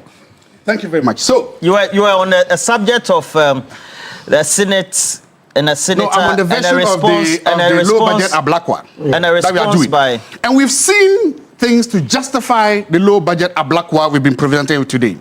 One of the first things this low budget Ablakwa did when he came to power was to pick a fight with one of the most powerful senators in the United States, chairman of the Senate Foreign Relations Committee. It was the banter about them. Everybody knows that, considering the power of such a person, nobody is going to pick a fight with such a man and go free. In fact, if you look at the last chairman of the Senate Foreign Relations Committees, they were so powerful that some of them even went to jail because of how they abused and used their power. So it takes an amateurish stand for you to be a foreign minister, and the first person you are picking a fight of a traitor is such a powerful man. That is how the low budget Ablakwa. But he's the foreign minister of Ghana. Yes. What's your expectation? You are dealing with a superpower. And then you then realize that if you are dealing with a superpower, a man whose power, whose abilities directly affects your citizens, then you don't do that. And that's what you see. It takes an amateur to do that too. Foreign relations is all about... Dr. Zato. if somebody if somebody is on a committee of, let's say, quote unquote, the Parliament of the United States of America, how does his position equate to a foreign minister of the Republic of Ghana, a sovereign country? If that somebody is the chairman of the Senate Foreign Relations of the United States Senate and political science class, it's about power. You equate a foreign minister's powers to a member of parliament's powers. Is that it? I'm telling you that when the chairman of the Senate Foreign Relations Committee of the United States Senate is that powerful, you do not go picking up a fight, especially on Twitter, with him. Because he has the ability and the power to make laws, to make rules, to influence policies that would directly and negatively affect your country. 1. 2, he also has power and authority on that relationship to do what is called to award carrots and sticks. Foreign relationships about power, so it's about carrots and sticks. If you do your diplomacy well, that is why sometimes you're able to get carrots. If you don't do your diplomacy well, you're able to get sticks. And if this committee and this man is that powerful to you, the first thing you do is try to get him on your side, not try to pick useless fights over him on Twitter. That is it. Come to this deal. We were told that our Minister of Foreign Relations or our government of Ghana had an... I asked you a question you didn't answer. I'm saying that within, because you teach the subject as well, political science. So I assume that you even have a better perspective. You even lived in Canada before. And I'm saying, irrespective of how a global superpower the United States of America is, as well as other allied powers we have within the remit of geopolitics of the world, would you equate Ghana's foreign ministerial position the same as a person who chairs the Senate Foreign Affairs Committee? When you say equate, what do you mean by equate? Are the two positions the same? A foreign minister? No, one is a foreign minister, that one is a chairman of the Senate Foreign Relations. Okay, so why are you now making the utterance or the premise that his powers are better and more powerful? I didn't say that. So what are you saying? What I'm saying is that the man sits on the committee. What do you mean by he's powerful? Because the man sits on the committee that has huge power, global power that affects our foreign nations. affairs minister is the foreign affairs minister. We are not a superpower, Roland. You know that, don't you? So, we are not a superpower. So the power that you have in Ghana's parliament is that. But what was the subject matter that the foreign affairs minister responded to, for which it will become a global war? He was fighting for the interests of America. He says American companies were not being paid.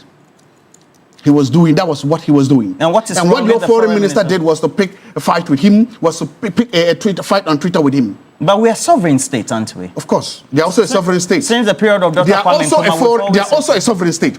And you now then realize that the power they have, both, and the clout they have, is 10 times, 20 times more than your power. And so when you are dealing with such a country, that's what I'm telling you. So the foreign affairs ministers respond. How does it flood the Charter of the United Nations, for which we're a key member? We are not talking about Charter of the United Nations. No, I understand. Of the United Nations, that's what I mean. What about it? What about the Charter? You are bringing it on related things. You are convoluting things. No, I'm not convoluting. You are. Relax. You are. No. Oh, don't tell me to. I'm relaxed. And I realize what you are doing, Roland. Please relax. When Edna was talking here, you allowed him to run amok, whatever you are. All of a sudden, you are doing a Q&A with me. Go ahead. Well, let's do it. Okay. So you say the Senate Committee and the chair for that committee, Foreign Relations or Foreign Affairs So Committee. you are saying that the Foreign Affairs Minister of the Republic of Ghana responded to him.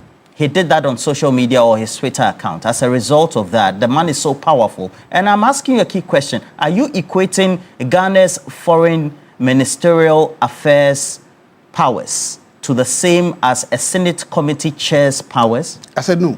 Okay. So why is it that the Foreign Affairs Minister of Ghana, the Republic of Ghana, responds to a Senate committee chair, and that is less and then less powerful or not important compared to what the Senate committee chair holds as a position? I've not said it's not less important. I am saying that the Senate Foreign Affairs Committee chairman has power to influence global public policy and diplomacy. How does he have that power? He's not a Secretary of State. He's not the Secretary What's of State. The equivalent position of the Foreign Affairs Minister's powers? The Secretary of State. Okay. But you then also realize that... So shouldn't the Minister of Foreign Affairs be responding rather, and you holding that position, if that response was to the Secretary of State? So why was he responding to the chairman of the Senate Foreign Affairs Committee? But what's wrong with that? Because I'm telling you that man helped shape U.S. foreign policy. And that when you shape that foreign, and because of the power they have the ability to award carrots and sticks. And that right now, as a country, we are the receiving end of the sticks. And I'm about to tell you that. First of all, we're told that the U.S. forced us. We said that we went to the deal to help us get citizens of ECOWAS or citizens of Ghana to our country. Read the accounts of those citizens. Read the human rights abuses. Read what has happened to them. It's published. This is Kwame Nkrumah's Ghana, that we have basically turned our back on fellow West Africans. We've allowed our country to be used as the dumping grounds of them. We've come here and their fundamental human rights have been abused and maltreated, and some of them have been dumped in their countries. I read the account of a woman that has been dumped in Liberia, and she's afraid of political persecution. She's afraid of what will happen to her. We allowed that. We willingly allowed our country to be used, and now we've been dumped. We have been told by this same forum, low budget at Blackwater, that it was through diplomacy that when we were removed from Agua, that we were able to come back. If you think you have the power to get us on Agua, why weren't we able to lobby to get out of this visa ban?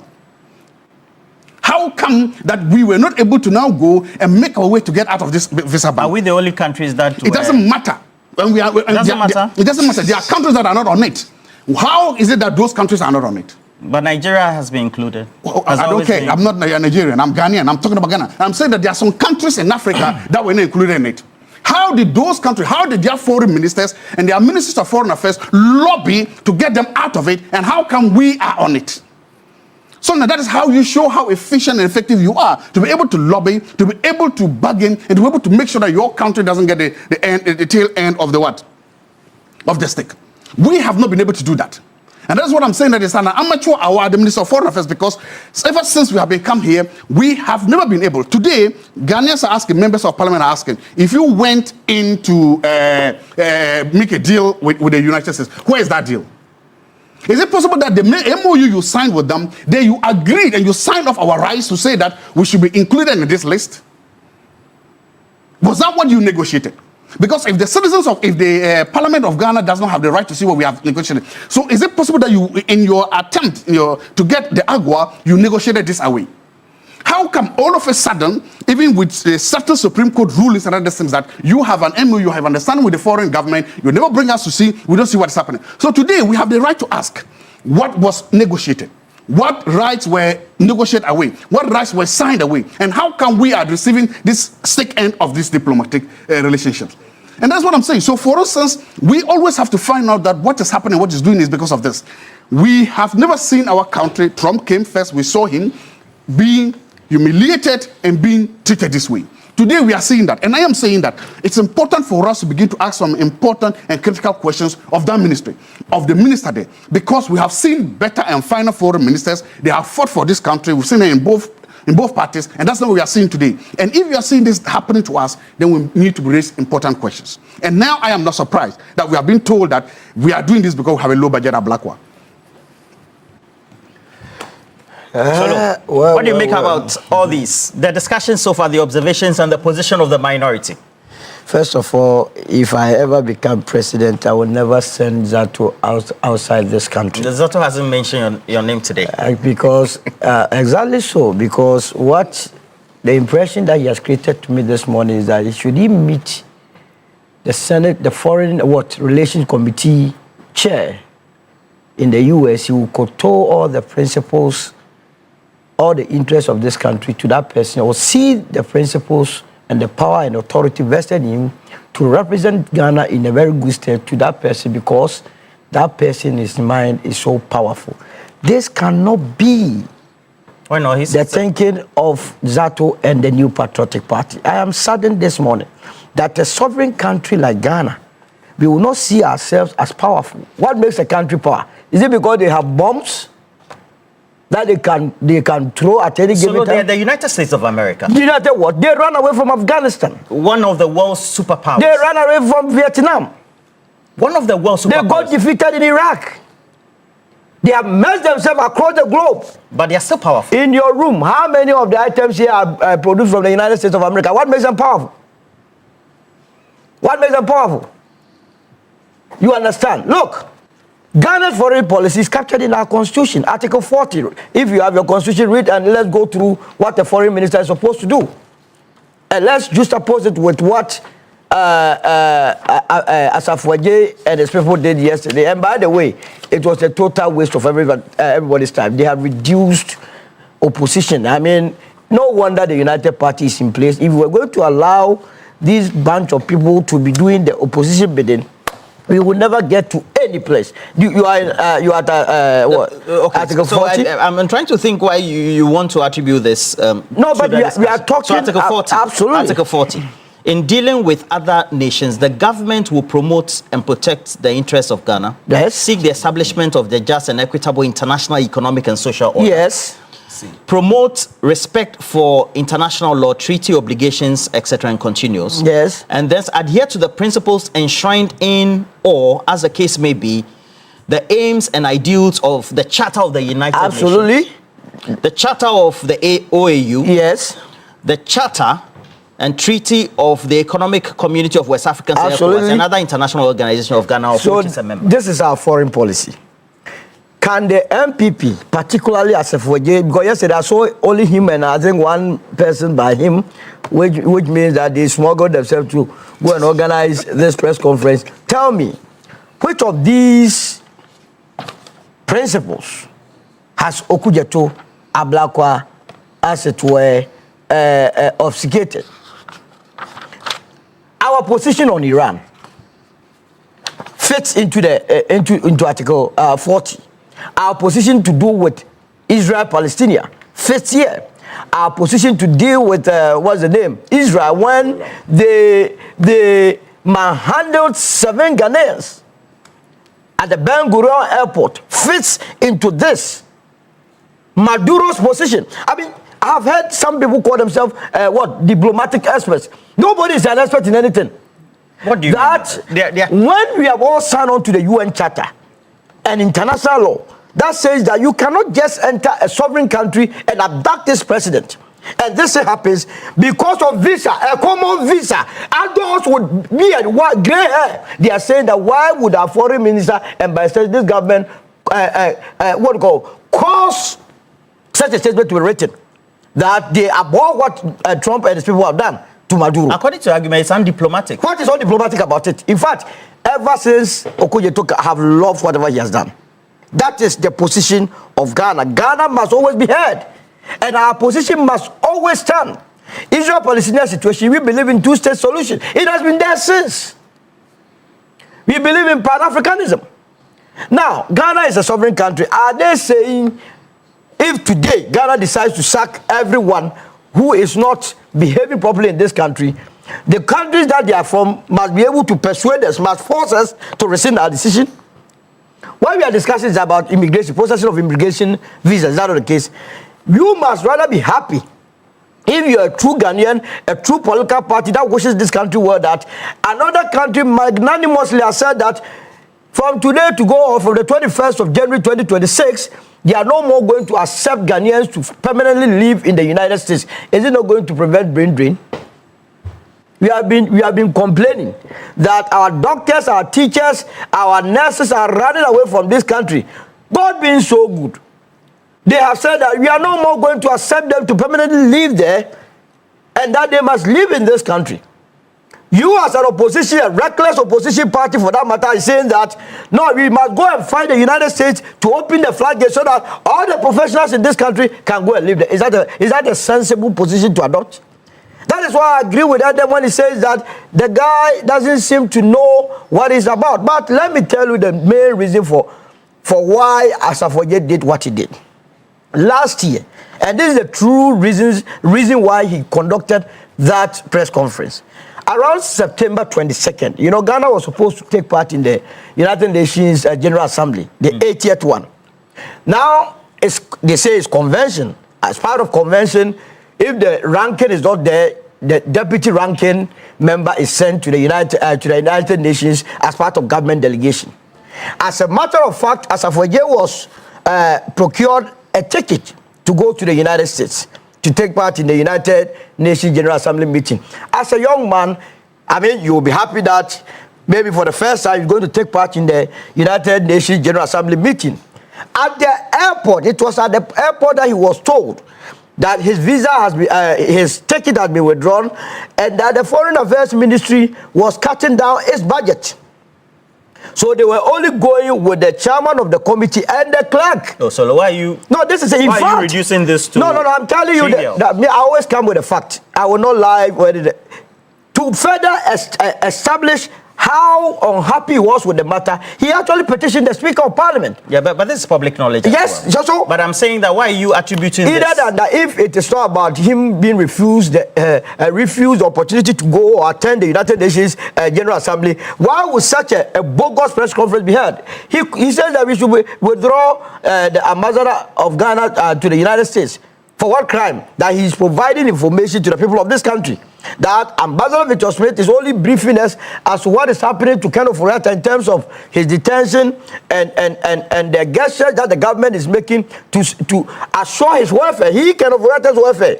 Somebody that belongs to their own political party, if the state is making efforts to protect him, as of again, and I don't know the other person who was sitting by him, and like I said, they smuggled. 3 people, they organized some pressmen, and they organized a press conference. That they don't understand why they must go to the aid of one of their own. One of the deputy ranking. Deputy what? I mean, the people are not many. 87 definitely will be deputy. It's only 87 members in parliament. So if you are looking for deputy ranking, who else would you give? Would you go and give to the woman who was saying that the very day the budget was read, COVID levy must be removed? The numbers are not up there, so you have to make do with a limited number that you have. But there is nothing in that press conference that deserves anybody's attention, and that the United States is a sovereign country. They are doing this to protect the interests of the Americans. In the same way, Ghana must be doing things to protect the interests of Ghanaians. That is why I asked you to go back and read our foreign policy as captured in Article 40. And again, the mindset of these people tells me why Nana Akufo-Addo went and gossiped about the Burkina Bees, because for them they see the United States as a so powerful country that we are subservient to them. We play a second fiddle to them, and that when we are on any table, we must be telling them, gossiping about other countries. That's what Zato and then Asafoye sought to do, and I believe that it's not a good position that Ghana must take. The foreign minister up to this stage has done things that are supposed to be done by him. Global superpower? Who is that global superpower? The United States of America. Who is that global superpower? Go to the America and see whether they are global superpower. One day, the bomb that they are doing will also be doing some here. America is not heaven. For those of you who are equating visa, because of visa that you get, anything, Ghana must change its stance, soften its stance. You people are not helping this country. Well, they impose sanctions on countries around the world. They can impose sanctions on everything. They will not impose sanctions on my fufu in Ghana here. In my country, I am a king here. So you can take your United States of America, that is your own cup of tea, but we must not, as a country, be shortchanging ourselves because we go to America, because we go and visit them, because somebody says... You visit the US, don't you? Look, if I go there, they say they will not let me go, I will sit in my country. This is the land of my birth. This is the land of my birth. But in the meantime, Ken Ofori-Atta is there, and yesterday he appeared before the court. Of course, it was a virtual hearing, and it's been adjourned. Your own observation so far? Yes, again, to tie it in with the earlier discussion, Roland, it is clear listening to Dr. Zato that what the NPP expect of us as a government and as the good people of Ghana is to go around with a low self-esteem and inferiority complex. If there's anybody with low self-esteem this morning, it's you, Adam. I am speaking to the issues. I'm speaking to the issues. You are the one with low self-esteem. I'm speaking to an issue. No, I said that I didn't spend your school fees. No. But I am no. That's fine. All I have said, allow me to speak to the. Why are you afraid of the issue? You are saying that. I'm not the one who prevented you from becoming a lecturer. I didn't charge your school fees. Oh, that's fine. We are going to do this together. You did it to me. I'm doing it to you. That's fine. We are going to I'm telling you. You did it to me. I didn't charge you school fees. I didn't prevent you from becoming a lecturer. You say whatever you want to say. Roland. And I am not one of the fake PhDs passing his party. Dr. Zato, Roland. Real. Genuine. International. The Honorable Edema, please, the two of you. No. Solo. He knows them. Dr. Zato and Edema. You were sitting here when you was okay, no problem. Please, the two of you, can we have a decorous conversation? I didn't claim to be a lecturer. I am a lecturer of international repute. And I have a good PhD that is national. You don't sit down here and say I claim to be. Are you done? Who Did I chop your school fees? Are you done? Did I chop your school fees? Are you done? Did I chop your school fees? Are you done? Did I chop your school fees? No, but are you did I done? prevent you from becoming a lecturer? If you don't have the academic credentials to be a lecturer, don't come and blame it on me. Don't put your insecurity on me. No, that's exactly. I didn't chop your school fees. Okay, we can make progress. Let's make He progress. said that to me. You didn't say anything. Okay, so He said I don't claim. Can I move on? I am a lecturer. I have my PhD from an international recognized university, and I have worked abroad and here. I don't claim to be a lecturer. That's fine. Roland, If you don't have it, don't come and say I didn't chop your school fees. Dr. Ajabun, I don't prevent you from becoming a lecturer. You've made your point. Can I move on? Yes, please. Thank you. We all move on. So, Roland. You did it to me, I'm doing it to you too, so that everybody will know. Roland. See the fairness so here. it is important to state that as a sovereign state, You are doing the better clear, yes. as an If you don't have independent, the gravitas to be a lecturer, as a sovereign that's not my state. problem. But Roland, I don't prevent you from Roland, No, my no, only please response. Please allow me to Roland, make a comment. My My only precious ring has even fallen. Please give my it to only me. response. My only response to this whole issue about No, please, no. I got international PhD or whatever. You Is that no, it's well, let me okay. respond. You You have said, let me respond. talk about my Roland. You reference Roland. And On you any don't day, know Roland. that are insecure Roland, and jealous Roland, of you. Roland, You're a PhD Roland, holder, so on that's- any day, on Exactly, any I day, am. Roland, on any day, From Roland, a reputable Roland, listen to me, international investor. And not one of Roland, the on fake ones any we day, have in Roland, his on corner. any day, You're not Edem Agbana, please. Not one of the fake ones. Roland, on any day, Edem Agbana, I will respect an SHS dropout with more intelligence than a PhD graduate who is espousing low intelligence on this show. No. On any day, it's intelligence. Which you don't have. Withdraw one. You are sitting there. Yes, I don't have a PhD yet. I don't need a validation from you. You are fighting to go to Parliament. I'm also in Parliament. You want to validate yourself. No, You withdraw want to what? validate What do you yourself. want I me to don't need withdraw? validation from I you. am speaking. I am telling that. My point is that. You're going to respect You are the people. On any day, I will revere. Solomon, you have a PhD. No, but your intelligence that you espouse on this. So keep quiet and let me talk. Qualifications. So it's keep quiet and let me talk. Which one is below the belt? Which one is below the belt? That was below. Which one is below the It's a belt? comment about you. No, he's saying it. So allow me to talk because no, you see, so can I didn't move chop on? your school fees. I didn't chop your school fees. Gentlemen. So the Minister of Foreign Affairs, the Honourable Samuel Okujeto From the Ablakwa. inception, the way we have behaved hasn't been all of us included. It's the way he has behaved. I said that when he was talking. You were here. So let's have some. When he was talking, let's have some. I asked him to finish. Yes. The moment I started, he didn't allow me to do that. Why? The Honourable When he Minister of started, Foreign because Because you make an emphatic. You make an emphatic. The Honourable Minister for Foreign Affairs. When he was talking, I didn't The Honourable Minister I for didn't Foreign interrupt Affairs.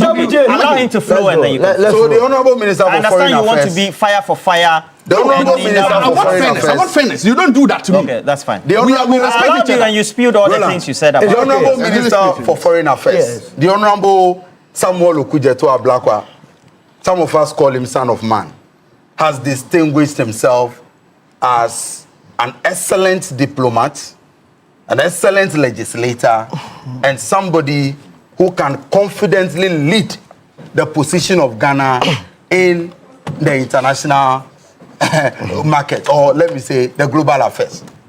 And since his appointment, the gentleman has undertaken transformative policies. And again, anywhere and anytime he represents Ghana, he brings dignity, respect to the position that he occupies. And his integrity, which is impeccable, is one of the things that makes Ghana very competitive out there. Today, Ghana is better positioned in global affairs than it used to be when the NDC took office in January 2025. And I can say with confidence that the Honourable Okujeto Ablakwa has performed so well that I am confident that President Mahama and any discerning Ghanaian will side with us that he is one of the best, if not the best we have had since independence as a foreign affairs minister. And so again, when you go into the press conference that they organized yesterday, Solomon has given you the constitutional provisions to support it. Let's conclude for me. I asked a question on Ken Ofori-Atta. I will talk about Ken Ofori-Atta. So Solomon has given you even constitution. Like I said, I wouldn't even have thought that press conference merits a discussion on a serious platform like yours. But since you brought it up, we are discussing. They are the minority. So it if we take the fact that they are minority no problem. If we take the editorial decision, you mentioned about Ken Ofori-Atta, and one of the reasons they are asking for the distinguished diplomat, His Excellency Ambassador Victor Smith, to be withdrawn is that he is giving an update. How shameful that your finance minister, somebody who was in charge of our public purse, after leaving office, is running away from accountability. And if you are a serious political party that respects the people of Ghana, you should be calling for him to come back and account to the good people of Ghana, not getting angry with the person giving an update about his status and the fact that he is in detention. So a political party, per what they said yesterday at their press conference, it means that the NPP is supporting Ken Ofori-Atta's decision to run away from accountability. But that's all that they are saying. If you are, if you are angry with... So, Roland... What is wrong with the minority supporting Ken Ofori-Atta? After all, he was... Roland, I never said that there's anything wrong with them supporting Ken. I mean, he's one of them. Yeah. But there is everything wrong in supporting him to run away from accountability. Yes. There is nothing wrong in supporting Ken Ofori-Atta as a member of your party. But there is everything wrong in supporting him to run away from accountability. How shameful and embarrassing it is that you served as foreign affairs, as finance minister for the Republic of Ghana, come back and give account. When the minority when the then MPP at the time, they were in majority, about 88 members of parliament came together to demand the dismissal or the resignation of Ken Ofori-Atta. He told us that asking for him to resign is akin to asking a father to run away from his children. Oh, Ken Ofori-Atta, the good people of Ghana are still your children. Why are you running away from your children? That you don't want to come back and give account? What do you mean by he's running away from? No, but if he's not running away, for how long will he continue to stay there, to the extent that even when his visa was revoked, the gentleman still insists that he wants to stay in the United States? Did they not tell us? Is it not the same MPP in parliament that told us the reason why Ken could not come back was that he was bedridden and was supposed to undergo surgery? What videos and pictures did we see yesterday? Why was he picked from a hospital bed? No. So these people, when they parade themselves, claiming to be speaking for the good people of Ghana, the Ghanaian people are discerning enough to see them and how embarrassing their positions on national matters are. If the NPP indeed is a party that supports accountability, we know they don't, they should be able to ask Ken Ofori-Atta to return and give account for his stewardship. Roland, the NDC government will not be distracted. We have shaped the economy of this country. Today, on my way here this morning, I was listening to a sister station. Go to the market. Cement dealers, customers are happy with the government that prices of cement has reduced drastically. Yesterday, I bought rice. Prices have come down. The exchange rate is stable. The economy is on a path of progress. Roads have been constructed. If I go to every constituency, every region in this country, you will see traces. Big push projects are ongoing. You will see that across, there is some relief on the good people of Ghana because of good governance. We will not allow those who run this country into junk status, those who destroy this country, with the thinking that because somebody is secretary to a committee of Senate in the United States, he's so powerful, has huge power. That is so huge power. It's so powerful that why is a black guy even replying to him on Twitter and all of that? That low self-esteem and inferiority complex cannot be the thinking that will lead this country into the path of progress. Roland, 2026, we have to be serious as a country. If Asafo-Adjei and his group want to be taken serious, they should take on matters that demand seriousness. But what they have done, like I said, the best we can do with their press statement is to hand it over to Kofi Brokman-Sellers today. Read through the entire statement. It is nothing but a reckless, useless press statement. I told you that even this morning I spoke to Asafo-Adjei, but that will not hinder me from calling his press conference the most useless press conference in history. They should go and file so that they will list it on the Guinness Book of Records. So far, we're told that it's been adjourned. Thank you. I have gone on a lot of media. I've been here for almost a year now. I've never referenced anybody's academic qualifications. I've never referenced anybody's professional work. I don't care. You come here on your merit, I come here on merit. Because I realize that only insecure, inferior minds question other people's qualifications. I've not chopped anybody's school fees, and I've not prevented from becoming a lecturer or becoming a PhD holder. So if you feel insecure and jealous about that, deal with your parents, deal with whoever, not me. Jealous of you. See, you see what is happening now. When he was talking, you see again. You see. Speak like a lecturer. You see. So you know what you see. Now I want the whole world to see you. I want you to see. You see. I'm jealous of you. You see. Jealous of you, Dr. Zato. Please. Jealous of you, Dr. Zato. I only asked you to speak like a lecturer because Political Science Department of University of Ghana is a very serious department. So you cannot claim department. So you cannot claim to be a lecturer there and be behaving the way you and be kind of. So I only ask you to be like that. Please allow him to talk. If he refers to me again, I will refer to him again. He has to get serious. Please go ahead. I only ask I'm jealous of you. Dr. Zato, please go ahead. Adam, that's fine. He should behave like one. I don't have any false claim on your claim.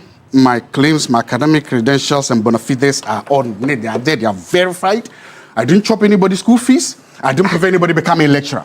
If you are feeling insecure and jealous, that's your problem, not my problem. If you want, if it's easy, also go and get one. If it's easy, also go and get one. If you don't get it, not my problem, and I'm not here to help you feel your self-esteem. No. Ghana used to be a country where people feel safe to come. Almost all the independent fighters in Africa came to Ghana because they found solace. To find peace. Mandela, Kwame Nkrumah gave them peace. Robert Mugabe. You can Mugabe. You can talk about the Mugabes, the Kenyan guys, all of them. Today, there's a story here from why are you raising this? It's part of what we just talked about before. The Ofori-Atta issue. I'm bringing what we talk about to this. There's a story here from Reuters media, okay? And it is written, I want to quote the date exactly. It is here written on January 16th. It's quoting a young lady from Liberia. Her name is, what's the name? Rabiatu Kuyate. Kuyate. Rabiatu talks about how she's showing a picture of her bloodied eye. You can see it. Who? Rabiatu. The woman Rabiatu. Of how she was tortured and beaten here. Reuters. Yes. Her eyes got swollen by Ghanaian state agents. By Ghanaian state agents. Have you verified that? No. But I'm quoting a source, a reputable source, news source. Reuters is a reputable international news source. In fact, there's another one too in The Guardian. You can see it. I've given it to you. So what about this? This is how we have reduced. This is how the low budget and black hole minister of foreign has reduced our country. Instead of our country becoming a safe haven for Africans to come and seek peace, instead of our country becoming a nicer place, it has now become a place where we bring other Africans and torture them and beat them and then deny them almost all the legal rights that they are subjected to. Their lawyer, Vomawo. Let's see your record. Vomawo, their lawyer, Vomawo. So Dr. Zato, in the story, she said she moved to the United States to escape a 1991-2002 civil war. Are we in a state of civil war? That never happened. No. You're making an attribution to a story. Did you read the part where she said that when she came here that this is what happened to her? That is her account. No, her account. But that's what I'm saying. But have you verified from your own country? I am reading from a verified news source, Reuters. That's all you do. No. In research or anything, you read or you verify from verifiable sources. But we cannot sit here for Zato to be gaslighting everybody here. This business of trying to play the evil. No. This one I'm not happy here. That Zato will behave as though that he's being treated in a different way. So I'm just quoting a story. I shouldn't quote the story. No, you can't have it like that. No, sorry, I shouldn't quote the story. Sorry from where? I'm quoting the story from Reuters. I'm making my presentation now. I'm not attacking men and women, everybody in the market. I'm not attacking. I'm just quoting a story from Reuters, which is a credible international news media, talking about people who were repatriated in this country and they are. Is your response to the question on Ken Ofori-Atta? So what I'm saying is that the international disgrace that we are getting, these negative stories that we're getting about what is happening to our current diplomacy, it's not the Ghana that Kwame Nkrumah envisaged. It's not the Ghana that was a safe haven for Africans. What international disgrace are we getting? You have brought people here. You allowed the US to use Ghana as a dumping ground to bring people in. Those people, fundamental human rights are abused. That is what the story has said. In fact, there's another one in The Guardian. I can give you that one. Abused by the Ghanaian authorities? He said she had a bloody... She said, but what about the Ghanaian authority? Yes, but I'm telling you that those are stories. Those coming from verifiable international media organizations. So what I'm saying is that has happened. And I'm saying that it's Ghana. You live here. You're a PhD holder. You lecture in a reputable public university, the University of Ghana. Yes. Do you sense, not only as a politician, but also a political science lecturer, that Ghana is under a state of siege, which is coterminous or syncs with the scenario that has been painted in the story?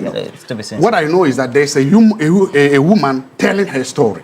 There's a human telling what happened to her and saying it to an international verifiable journalist. TV3 is a verifiable journalist, a powerful media house. When I read a story from TV3 about a journalist of an interview, I can't quote it. That's what I'm doing. I'm talking about people who have been repatriated into the country. She says she has been repatriated. You know, whatever we say on media is a reflection of the state of Ghana. Yes. And you and I have a sense. No, yes. Please. I know you're a PhD holder. I'm just a mere journalist. Thank you for always reminding everybody about it. Now, importantly, whatever we reflect on television and then broadcast and publish is a reflection of the state of Ghana. And I'm saying that you live the state of Ghana. Are you saying that what has been described in the story creates a siege state, which is a reflection of what you are experiencing? No, that's not what I'm experiencing, because I'm not in detention. But that is what she's experiencing. And I'm saying, are you experiencing that as a Ghanaian? I said no. You go around station, I said no. That's not what I'm experiencing. So why are you espousing this? So because I'm not experiencing, I shouldn't quote what she's experiencing. I shouldn't quote from international media. Okay, is this your response to my Ken Ofori-Atta question? Ask me your Ken Ofori-Atta. What's the question? What's your observation so far? It's been adjourned. Yes, it's been adjourned. Again, my observation is that Ken is a public servant. He deserves to come back to Ghana and face the laws of the country. I don't have if I had the power to go to the United States and bring him, I would do that. I don't have the power of the state. I cannot do that. He has his fundamental human rights. He's fighting for them. I would have chosen the other option of him coming to defend himself in the Ghanaian courts. That's my position. All right. Okay. So Ken Ofori-Atta appeared. You saw him. First of all, Ken Ofori-Atta has always been lying to the people of this country. What do you mean by lies? So I have in my hand there his letter that he wrote to the former chief of staff, Frema Opare, and listen to what he said to convince Frema before being allowed to leave the country. Request for approval to travel for medical checkup. Say greetings, as usual. He will greet us, even in budget. He greets us. Point 1. Trust this letter finds you well in high spirits. Once again, Bible. 2. This is to formally request your approval to travel to Rochester, Minnesota, USA for a medical checkup from 4 January. Check the date. Listen to the date. 4 January 2025 to 28 January 2025. When was this written? 2nd January 2025. This is, you see, we have just decided to this. What? Check. Everything is there. Okay. Why this? So the man had deceived the authorities that he was just going away for only maximum 3 weeks. And that by the 28th of January 2025, he'll be back to town. This was what he told the authorities, only to find himself in the United States of America and begin the process of what? Altering his residential status to become a permanent person. Roland, let me tell you something. And for those I've heard, I don't know whether Frank Davis is his lawyer or not, because anytime I see any statement Frank Davis representing. I don't know whether he represents. We must be careful. But Frank Davis is not here. Please, yes. Statement that you see, do not Roland, cast aspersions on it. On one day I will die. One day you will die. Yes. What Ken Ofori-Atta is doing, we must put it on record. Is he saying that now he doesn't want to come back to Ghana at all? If he does not want to come to Ghana at all, and the event that he dies like I will die, and they make any attempt to bring the corpse to this country, I will sue the corpse. That would mean that Ghana is only a country that wants corpse. It's not, yes, it's not a cemetery. You understand? That come back to your country. You told the authorities that you were only going to spend 3 weeks. 3 weeks are turned into almost 2 years. He said he's been sick. That's what you read. The man, when you saw him yesterday, does it look like someone who is sick? I don't understand. So fit, he has even put on weight. So handsome.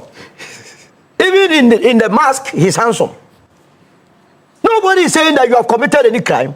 Come back to your country and answer pertinent questions, because we know that our monies are missing. If it is not with you, come and help us to locate where the monies are. You say, Imbano, you won't come. All right. The cops will come. We live in this country. So clearly, what is happening is a very serious matter. But the judge raised certain fundamental issues with the response from the attorney, the U.S. attorney.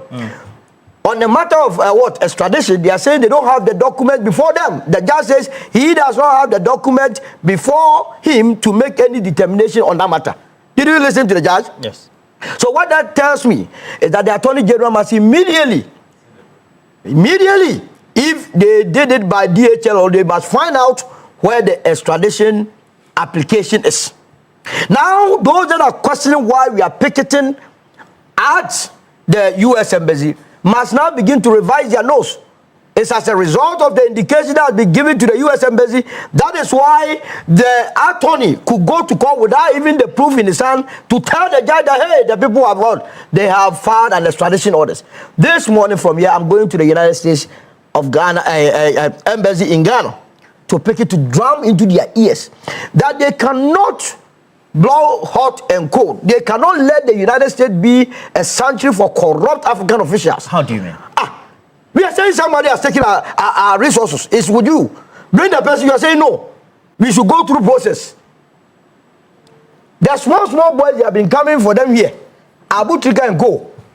If we were also going to go through the same process with them, do you think we will allow anybody to go? But we have a treaty with the U.S. Yeah, so that treaty must also work. It's reciprocal. It's not subsidiary. We are a sovereign country. They are a sovereign country. We must respect ourselves. They must do what is needful. Either than that, the United States will not be respected by me, neither my offsprings, those that are dead, for they will be seen for who they are. That is a country that harbors politically, criminally minded personalities, maybe in female or male. But you can't make that attribution now. Which one? The United States are bringing so-called criminal... Why, what you are saying is that someone is in court, 78 charges. The OSP has filed 78 charges against Ofori-Atta. The man is saying he's not coming. What does he tell you? Now the case has been adjourned to April. They don't intend to bring the man. April, they will move to June. December. By the time you realize about 10 years over there, then the status changes. And this is why the minority that held that press conference, that they have a problem with the U.S. banning the processing of immigrant visas. I don't understand it. Wouldn't you be happy that by this whole process, Ken Ofori-Atta will be barred from processing his immigration status or changing his immigration status so that he is brought back to this country? In any case, we are not even sure whether if they decide to bring him back, because now we understand that he holds 3 different passports. If they do not bring Ken Ofori-Atta back, one day when I become somebody in this country, hold a ministerial appointment, all that I will do is that I will loot from you and go and live in Togo and change my status and have a Togolese passport, and you people will struggle before you bring me to Ghana. Me, I won't go to your US, so only Togo here. After all, a few days I can smuggle, they come and look after my family. We cannot be treating ourselves like that. But the longer he stays in the United States, the better for the United Party. Because then it tells you the credibility with which the NPP works. I was thinking that they would be the first party to be wishing that he comes to clear his name. And by clearing his name, it will affect the party, for the party to look good in the eyes of the people. Now that almost anybody that has spoken on this matter that I have heard insists that if they were Ken Ofori-Atta, they will prolong their stay in the United States. What he's telling me is that yes, you have looted, you have voted with our money, stay there, don't come, so that this country suffers. Is that what you want for this country? So you see, when we are doing politics, we also want to be superpower, as has been referred by Zato. We can only be a superpower country when we expend our resources judiciously. We have undertaken a lot of projects that have taken monies out of this country. When he saw the need that he had to deal with his prostate, he realized that there was a Mayo clinic. So if I'm suffering from prostate cancer, where would I go? Would I have the opportunity of going to Mayo, when in fact you were the one controlling our resources? We cannot do that to ourselves. And this must be a lesson to all those in public service today, that the name of the game is service. I have never seen a servant that decides to loot the kingmakers. And that if you have any intention of looting from us, let what Ken Ofori-Atta situation has done be a guideline to you. And that the same measure, in fact, it could be even higher measure, that will be used to checkmate you.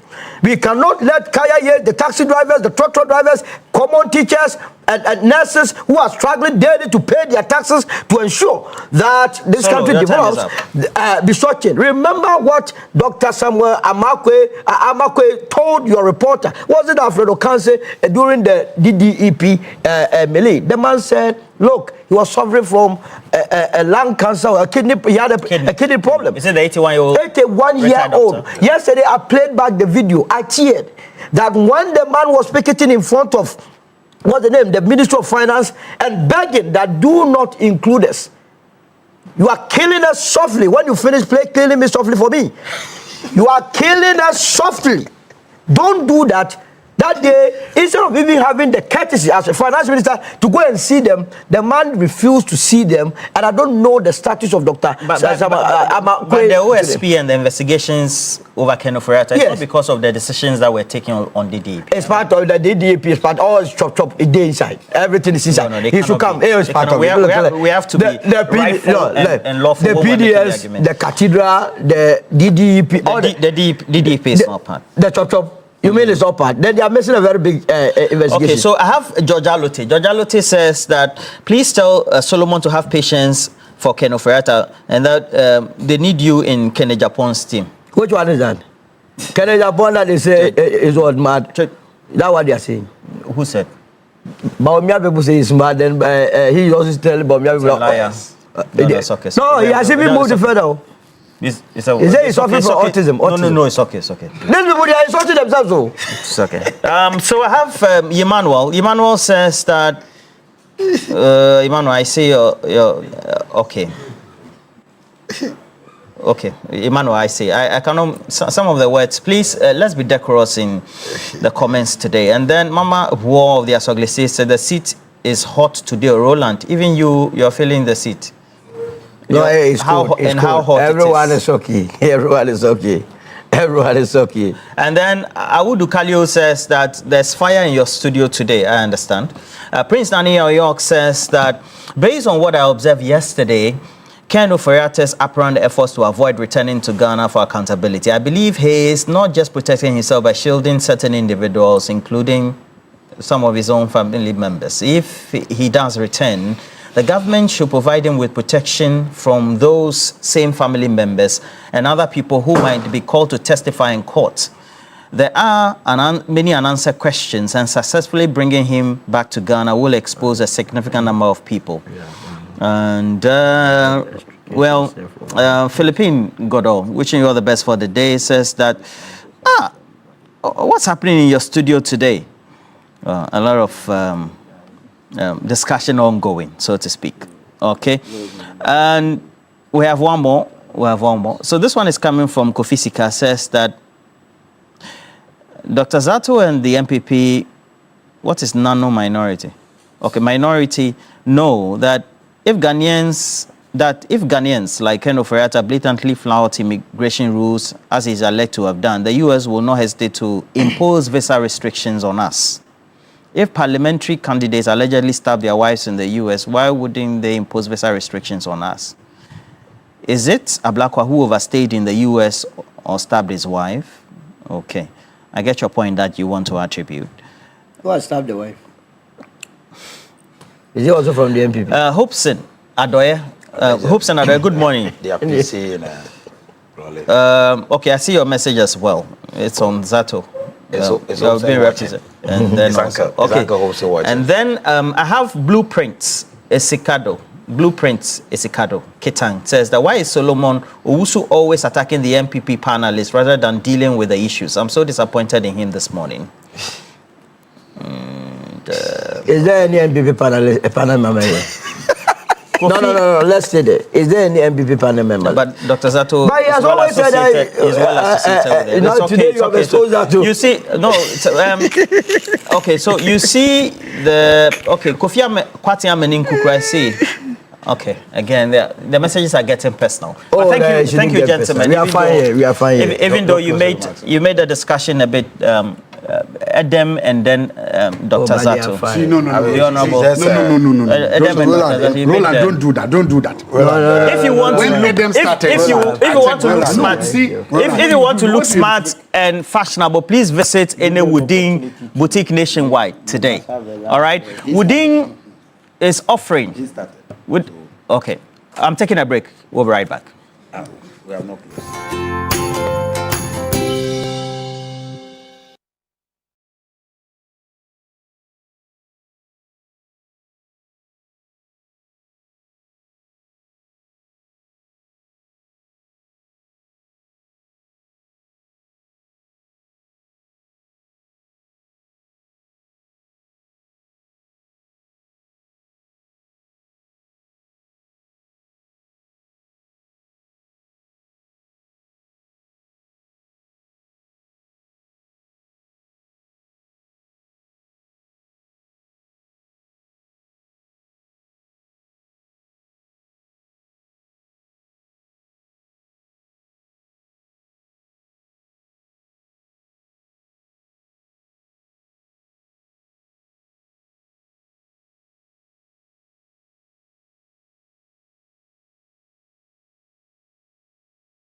Yakubu is here. Hi, Mutala. Hi, Beatrice. What's up? Cool, nothing much. Middle of the week, what's going midweek, on? Midweek. Wagwan. Midweek, we are inching towards the close of the week. Yeah. More work. More work, yeah, I know, right? Yeah. And an exciting news, the Teranga Lions. That's how they call themselves, the Teranga right? Lions. Yes, I mean, returning home and receiving cheers and all of that. 2,000 welcome, Yeah. bigger one. I mean, a lot of people in their capital, Dakar, welcome the team after their triumph. But the greatest joy for them is the announcement from their president, Diamondi Faye. He has announced that each member of the playing body will be getting around $133,000. Wow. That is huge. That's huge. When they won it in 2021, everyone was awarded $87,000. This time, they've doubled the money, so they are receiving $133,000 with plots of lands as well. That is for the playing body. The technical team also getting around $90,000. If any of the players is your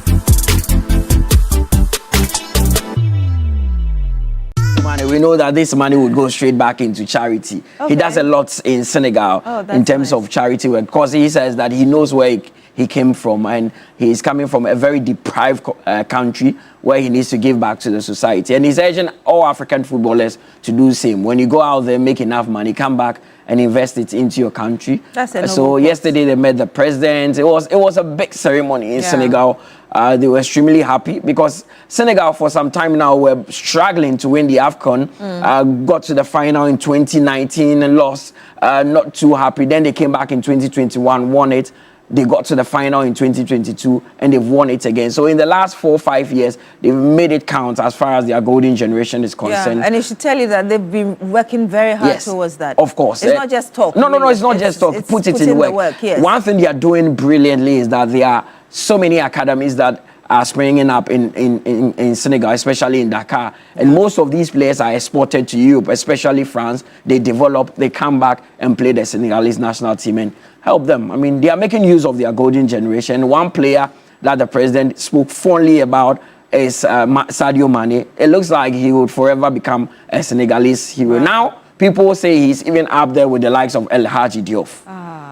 Yeah. Look at what they wrote there, Champions d'Afrique. Of course, I can't speak French, so I don't know. That's very nice, yes. But again, what I noticed really over the last few years is football has moved beyond the physical strength. Yeah. It's now about the mental and all of those. I don't know how much of it we are incorporating. Yes, we're talking about Senegal, but how much of it would you say that we are incorporating in Ghana's football? Well, that is why in recent times the Ghana Football Association launched the Ghana Football DNA, because football is now science. It's not just about having players with physique being on the pitch. I always say that football is played in the mind. The legs are only a tool to show what is happening in the mind, just like a computer. Yeah. What happens in the system unit is what we see on the screens. Football has gone beyond just the physical strength.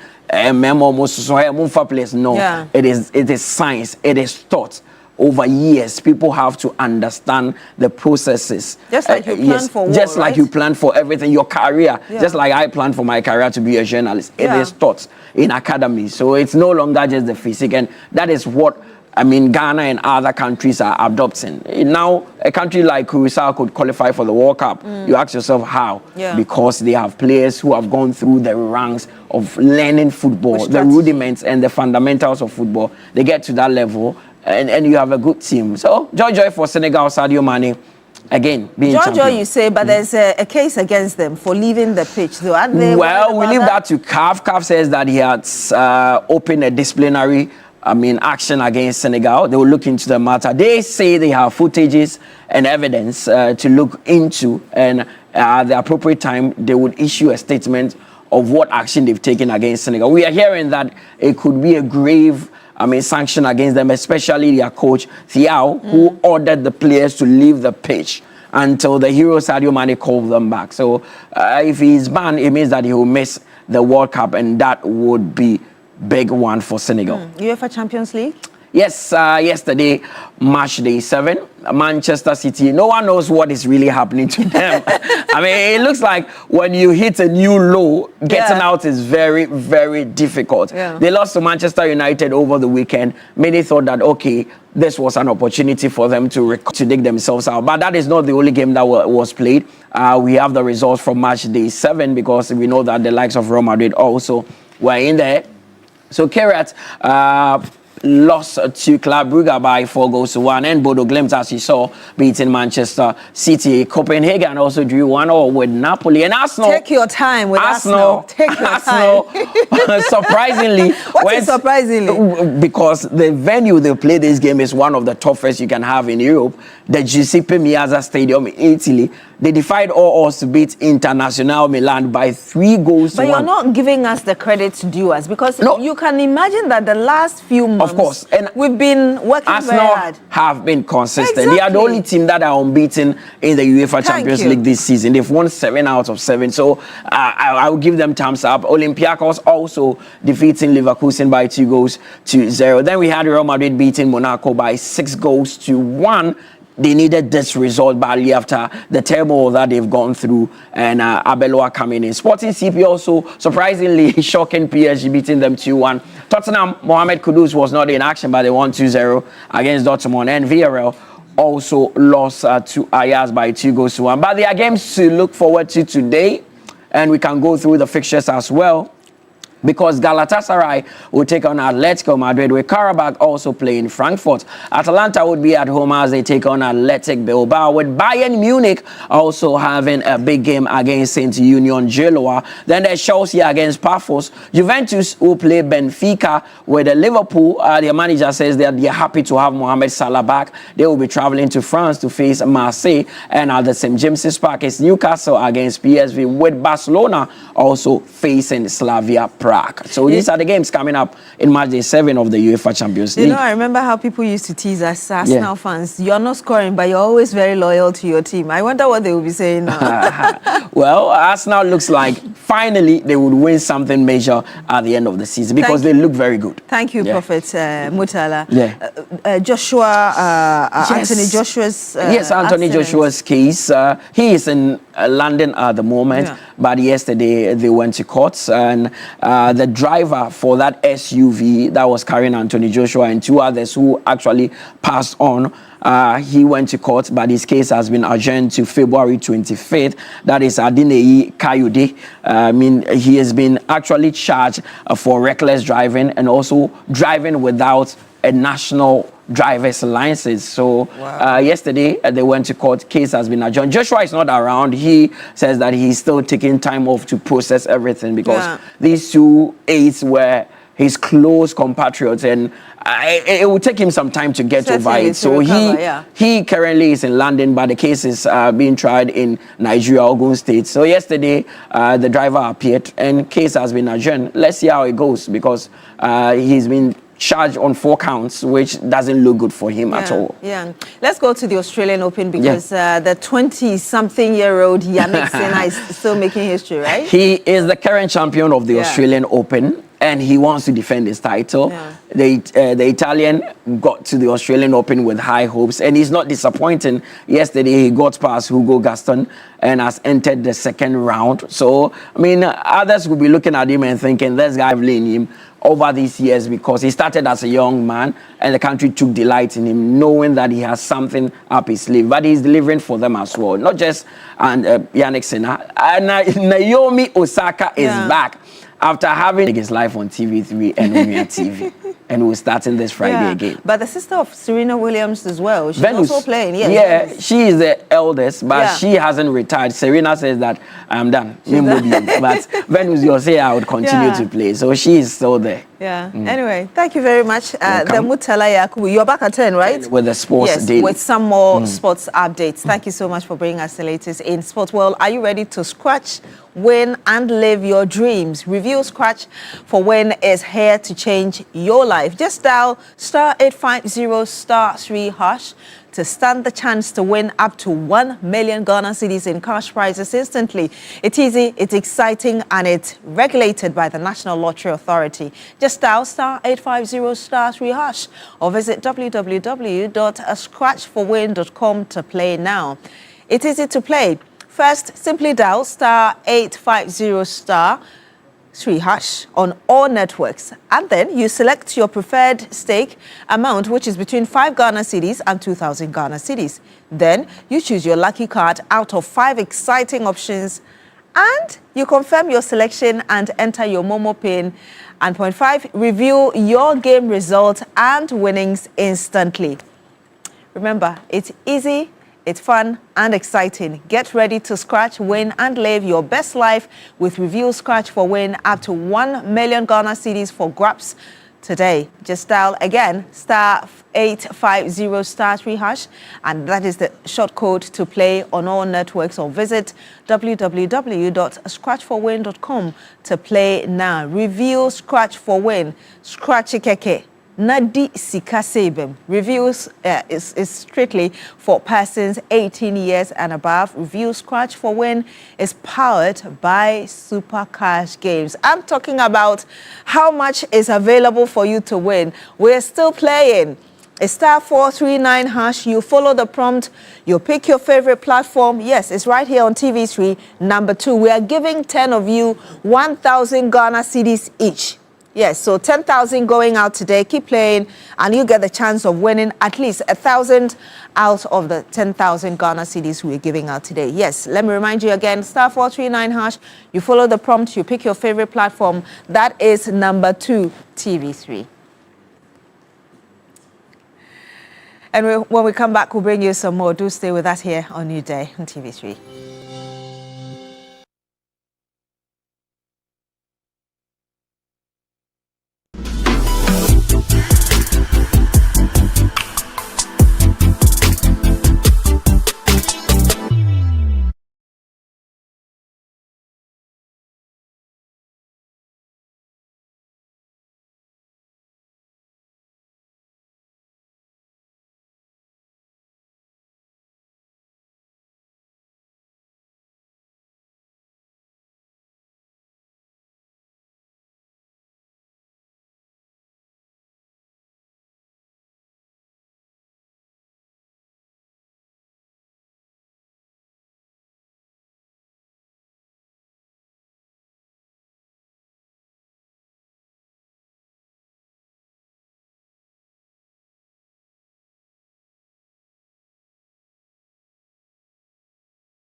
Ephraim Nyante, Sales and Marketing Team Lead from Rehoboth Social Housing, is in the studio to tell us more about what we saw. Happy New Year. Happy New Year. What's her name?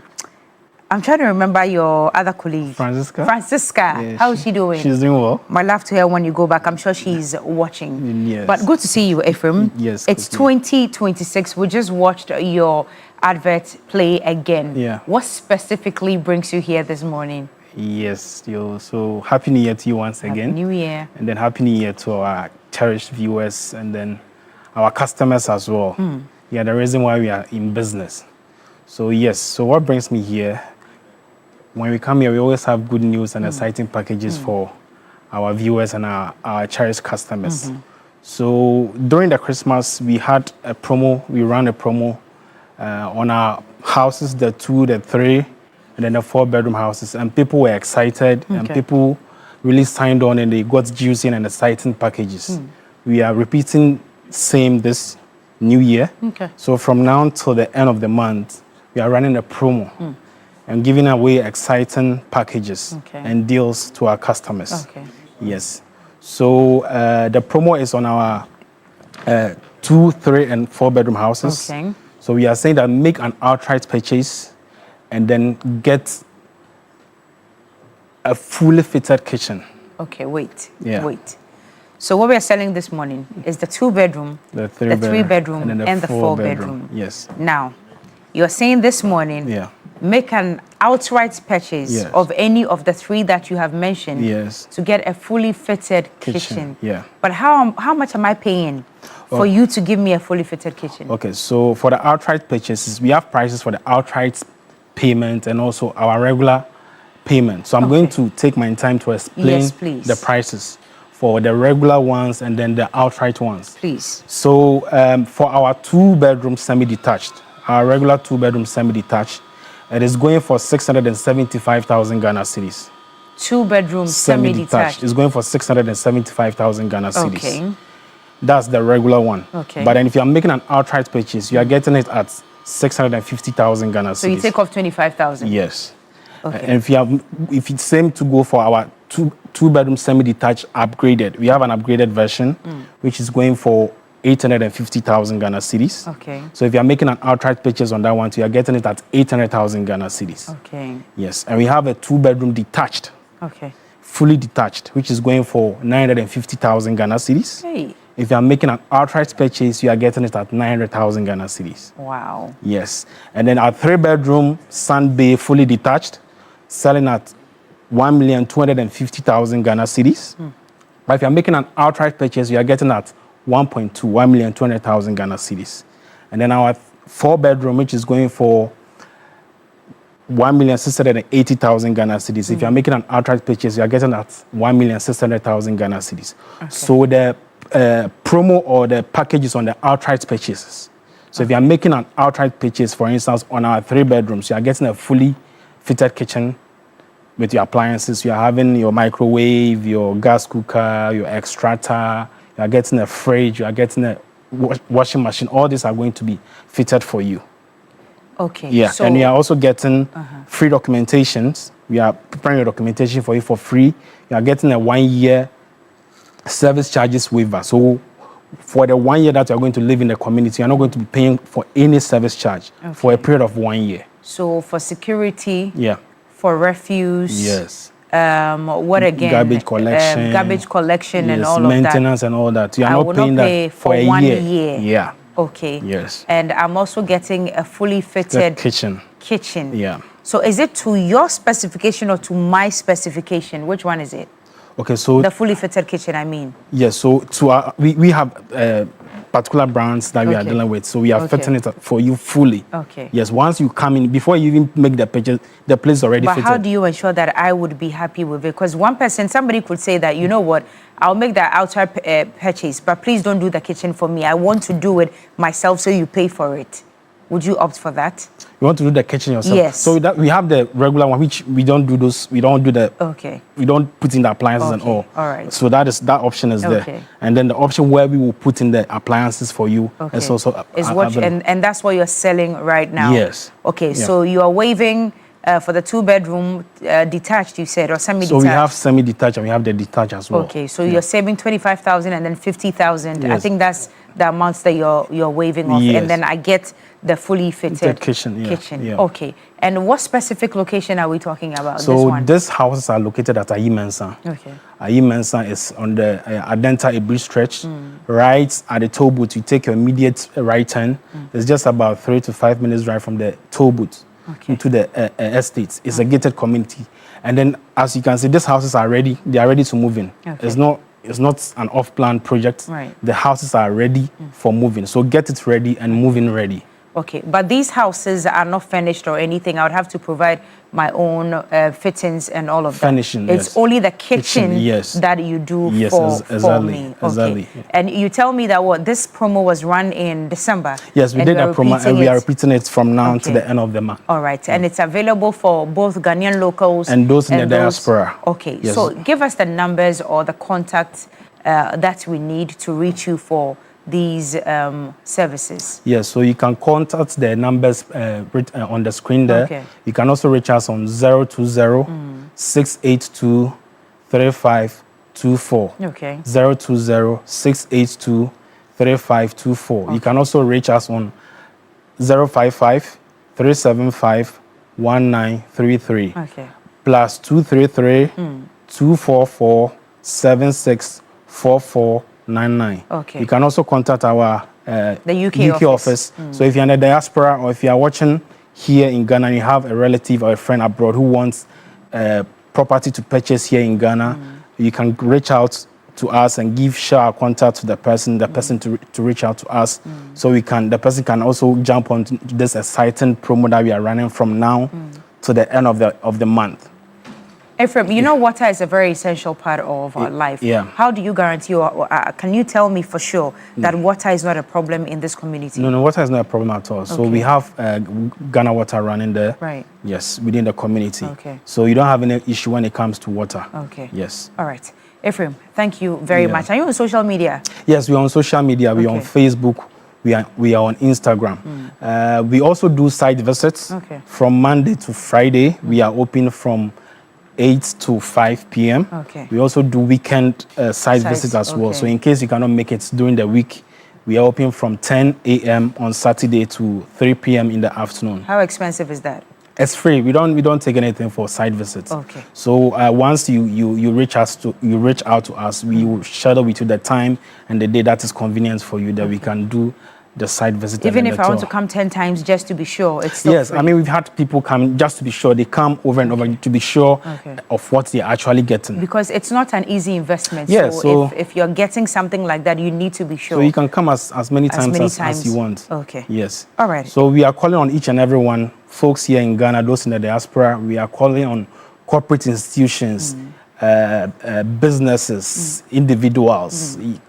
Take advantage of this juicy package and then reach out to us, and then we are ready to work with you and then give you what you want when it comes to housing. Okay. Ephraim, if someone says that, listen, I want to buy 3 of, let's say, the 900,000 one or the 1.250, Sure. are you able to waive more than 50,000 if someone is purchasing 3 at the same time? Definitely, because you are looking at the numbers. So once you're in, you want to get 2, 3 or more, definitely you'll get a good discount. We'll hold you to it. Yeah, We'll hold you to it. Ephraim Nyante is the sales and marketing lead at Rehoboth Social Housing. He's been marketing what they ran a promo on in December and still running. So when does it end? So it's ending just this month, end of January. 31st January will be it. Yeah. So it means that if there is any time to do so, it will be now. Yeah. All right. Ephraim, thank you very much. Thank you for having me. God bless you so much, bless and you your too. company as well. Happy New Year, to Francisca. Francisca, I'm sure you're watching, and to all your other colleagues, the entire team who've been working with you. Happy New Year to all of them. Next up is our mentor discussion, because you know the big day is on Sunday, the grand finale. So please make sure you stay tuned. And if you're planning your next trip, whether it's for holidays, business, study abroad, or family travel, let Classic EAS Travel take the stress out of your journey. They offer professional flight bookings, travel consultations, visa assistance, and personalized travel support to ensure everything is handled smoothly from start to finish. Travel with confidence, clarity, and peace of mind by choosing Classic EAS Travel. You can call 0243-535-778 today or speak to a travel expert to get your expert guidance and start planning your next trip the easy way. Classic EAS Travel, your trusted partner for seamless travel. Stay with us. We'll be back. Says how to be brave.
The name is DNA. Before Mentor 14, what was DNA doing? I was still me, but I'm a medical laboratory scientist. It's your rap, no different here. Medical science. Yeah, medical laboratory scientist. Okay, I see. From which institution? Ganot Municipal Hospital. Okay. Shouts to the staffs over there. Right. So I take it that you are able to find veins easily. Simple. Are you sure? Because mine is so difficult to find. That's what we'll test it out this morning. You don't have a problem. Ivy, yes. It's good to see you. Ivy Hollis, that's the name, correct? Yes. Is that your proper name or your stage name? That's my proper name. That's your proper name. Where are you from? I'm from the Upper West region. Upper West. So that's where the Hollis is from? My dad, yes. Oh, wow. So for you and DNA, if you do not win Mentor Season 14, DNA, what would happen afterwards? What do you think your life is going to be afterwards, just in case you don't win? Amazing. Yeah. Being on this platform is a plus. Getting to the finale, plus. If I don't win, double pluses. Okay. Like, regardless. Right. Anything will go up in the studio inside. I love how confident you are. Yeah. So it really doesn't matter what happens on Sunday, the 25th of January. It will be like a stepping stone, like kind of a recognition in the books, like, oh, he was the guy who won Mentor 14, but aside that, we are still here. We will do the work. You speak with so much confidence. Were you like this before you joined this year? So now, from Titina. But I'm calm too. Okay. Yeah. So are you trying to tell me that Mentor 14 didn't even do anything for you at all? It hasn't added any value to DNA? Plenty. Okay, it has been like a turning point, you know. It actually taught me I was sleeping on myself. And then everything I need to know, Mentor has taught me. So like what? You see, initially, I've been that battle rapper and I was used to like playing the beats from the speakers and then I do my rap. But I got here and it was like a live band. I was like, bro, how can I do this? And it's like, for the first time, when they hit the drums, like everything attacks me. And I like live bands so much that, like initially when they are playing it, I love to hear it and I even forgot myself like, yo, you are performing, you feel me? But along the line, I got along vocal coaching, like, so anything I need to know about music, like shouts to TV3, shouts to Adisa Production, shouts to Mentor. What's one comment from the three judges, either of the three judges or any of the three judges, got to you the most and you were like, yeah, Charlie, I don't think I want to be here anymore? It didn't get to me. Like, I don't let stuff get to me. Whatever happens on the stage stays there. Okay. If there are gems, I pick it up. Okay. And then I move along with it. So it was Kobna. Actually, it was an element of rap, and he was like, bro, your cadences are not good. You need to go back and learn it. But those are the basis of rap. So if you tell me on stage, like, you are missing this, then it's like, nyawe and unim. So I felt bad. But then I had to sit back and, yeah.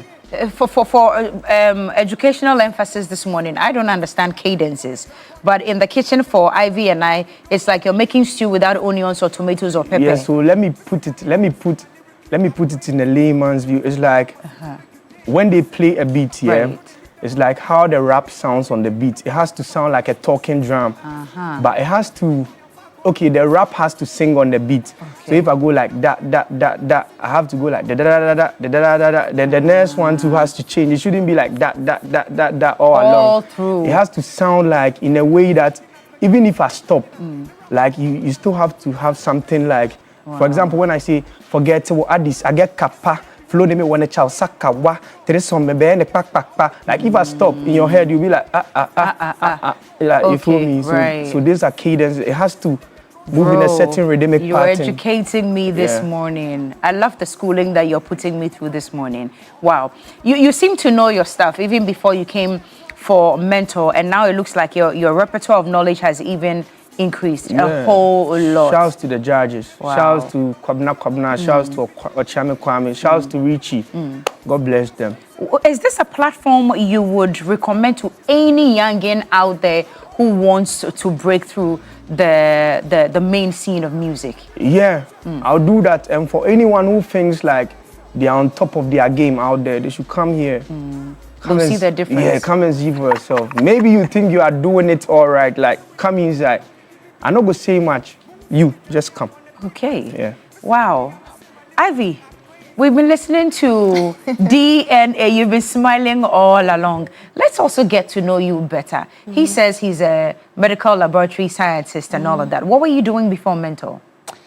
So I'm an SEO analyst. HSA. Search engine optimization analyst. Right. Yeah. What have you been searching on the engines and optimizing? So I work with a media firm, Focus One Media, and so mainly everything that has to do with the website, I I work on that. So what made you come to mentor? You sing in church or you I sing do. in your bathroom? Which one is it? I do both. So I Okay. sing in church and I Right. sing in my bathroom as well. So who was that one person who said to you that I think this year you should come for mentors? Last year, actually. Who said that to you? Who was the person? Who? So, there were two main people. Okay. Two main people. Okay. Would you say they've done you good? They have. Okay. They have. They have. The very first person, I don't know, he has been my greatest support. Even so, from telling me to take the step to, you know, voting the most and doing everything. So, yeah. So these two been people have life-changing done for me. you good. And How lots of life-changing has it been? Just like DNA mentioned, Right. when you're out there, looks like you know what you are doing. But when you come in, you realize that there are lots of things you do not know. So, yeah. He's talking about, cadence, right? Yes. What technicality did you also learn, or technicalities, if there are a number of them, did you also learn on the show? So my vocal coach, even breathing as a singer, just how to breathe. Okay. You know, that was something I had to relearn because previously it's like, when they say breathing, you just go like, okay, breathing. But then there's a technique to it technique. when you're singing. Yes. Wow. The lay people like us would not know, but you people would know. Yeah. Okay. Who would you miss the most in the house? DNA. Oh, so you guys became friends in the house? Yeah. But why they smile so? Like, what you going? Oh, no, I knew she was about to say that. So. DNA.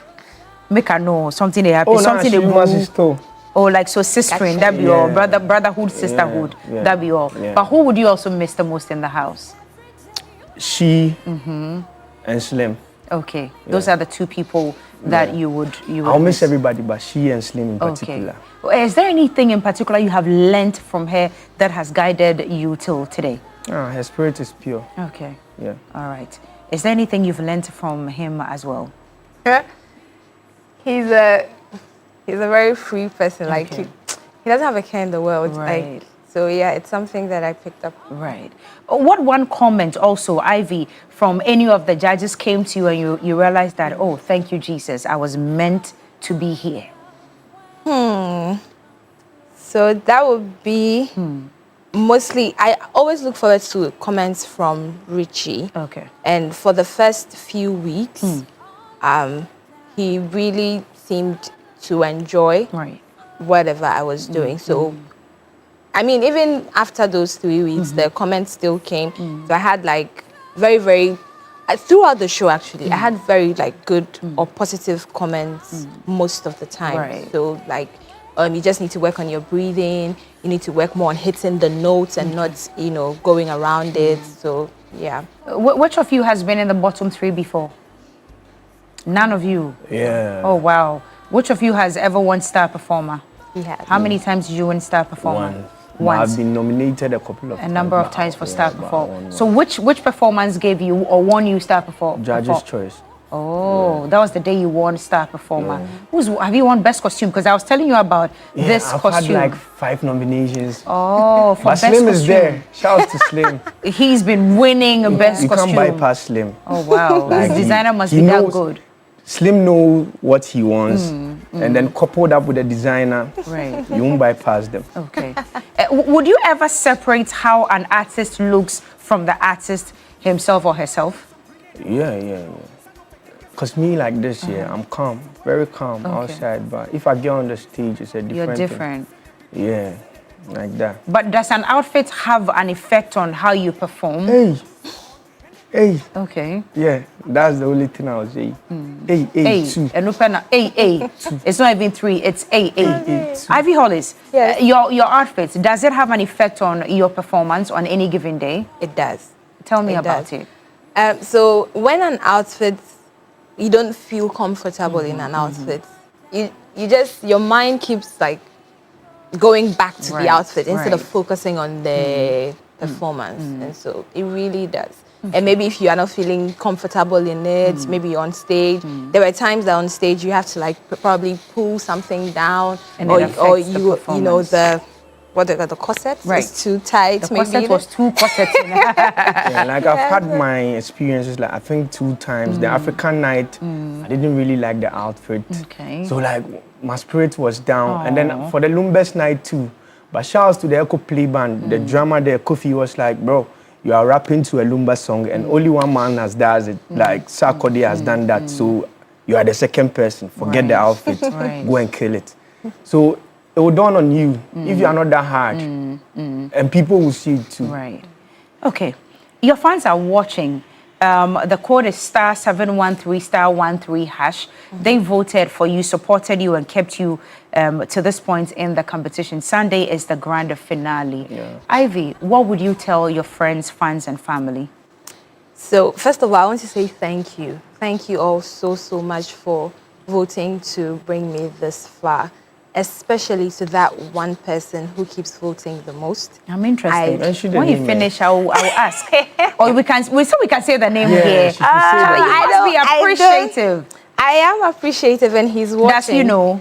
Yes. He knows. Yes. Does your daddy know he knows? Yes. My mommy knows he knows. Hey, so the entire family knows he knows. So I want to thank him so much because he's been my biggest supporter. Right. Then I want to thank my parents, thank the Church of Pentecost, thank Ohima Mercy Ministries, thank all the people that have been supporting me, Yabwedu Jr. and your lovely wife. Thank you guys so much. Friends, family, your votes, your support, that has brought me this far, but we need to still end it. It's the final lap. So please keep voting. *713*13#, option number 12. Ivy Hollis, thank you. All right, ma'am, we hear you. If you won't say his name, we'll find out. Hello, DNA. Yeah. We'll go find out, Abi. Wow. Oh, you said you know, but it be me where I don't know. And I know say he get someone. But she did take him the high too. Right. Why am I find out? hiding? We'll go find out. Who do you want to say thank you to, DNA? Everybody. Yeah, shouts to God. Paseo. Nyame utie mi anopa we a oba. Shouts to you. And a big thanks to my family, my friends, for their prayers and support. To the people of UHAS, OPAS, Church of Pentecost too, may a rascal ba. Yeah. Church of Pentecost. Yeah. Me could be at Bamesamba. Hey! Pensa 4, I'll be back. Anointed Pensa, you see a power. So, Charlie. So, yeah, shouts to everybody. So the code still remains *713*13#. Then you take 13 again. If you you're 13. Yeah. So you are 12 and he's 13. Oh, you guys were meant to be friends indeed. Yeah. I see.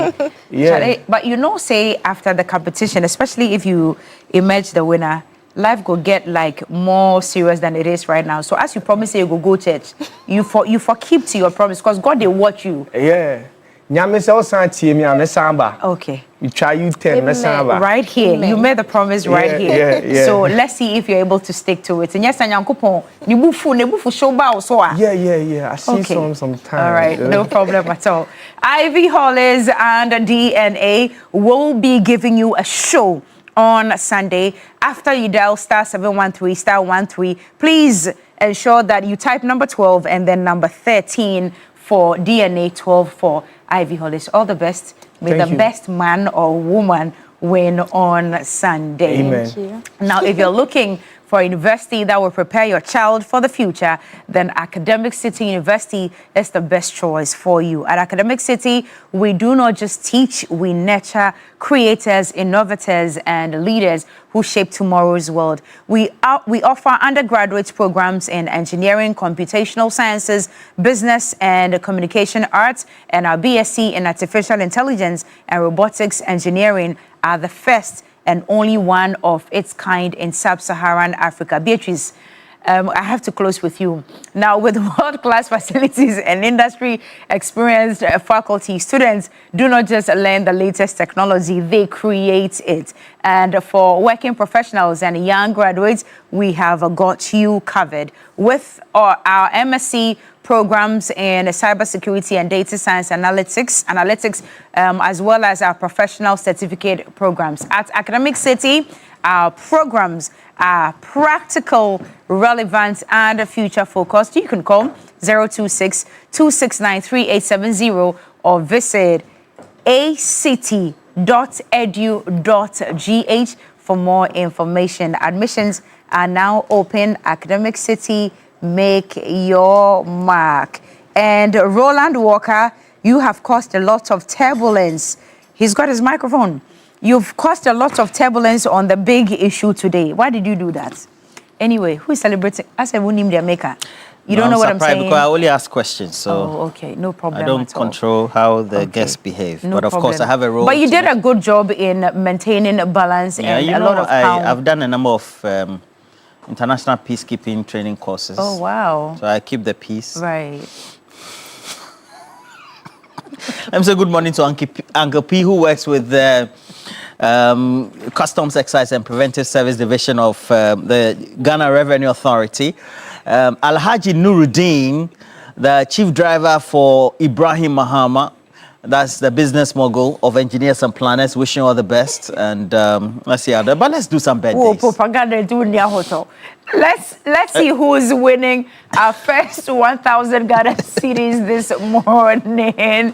First winner.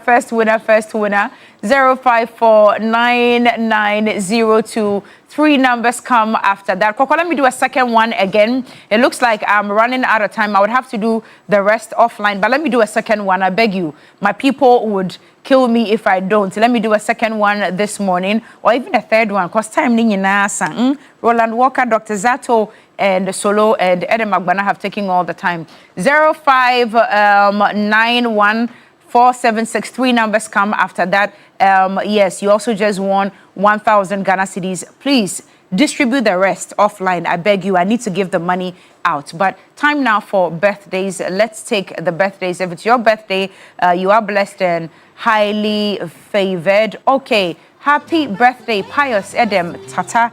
Happy birthday to you, Ligon Presec. All right.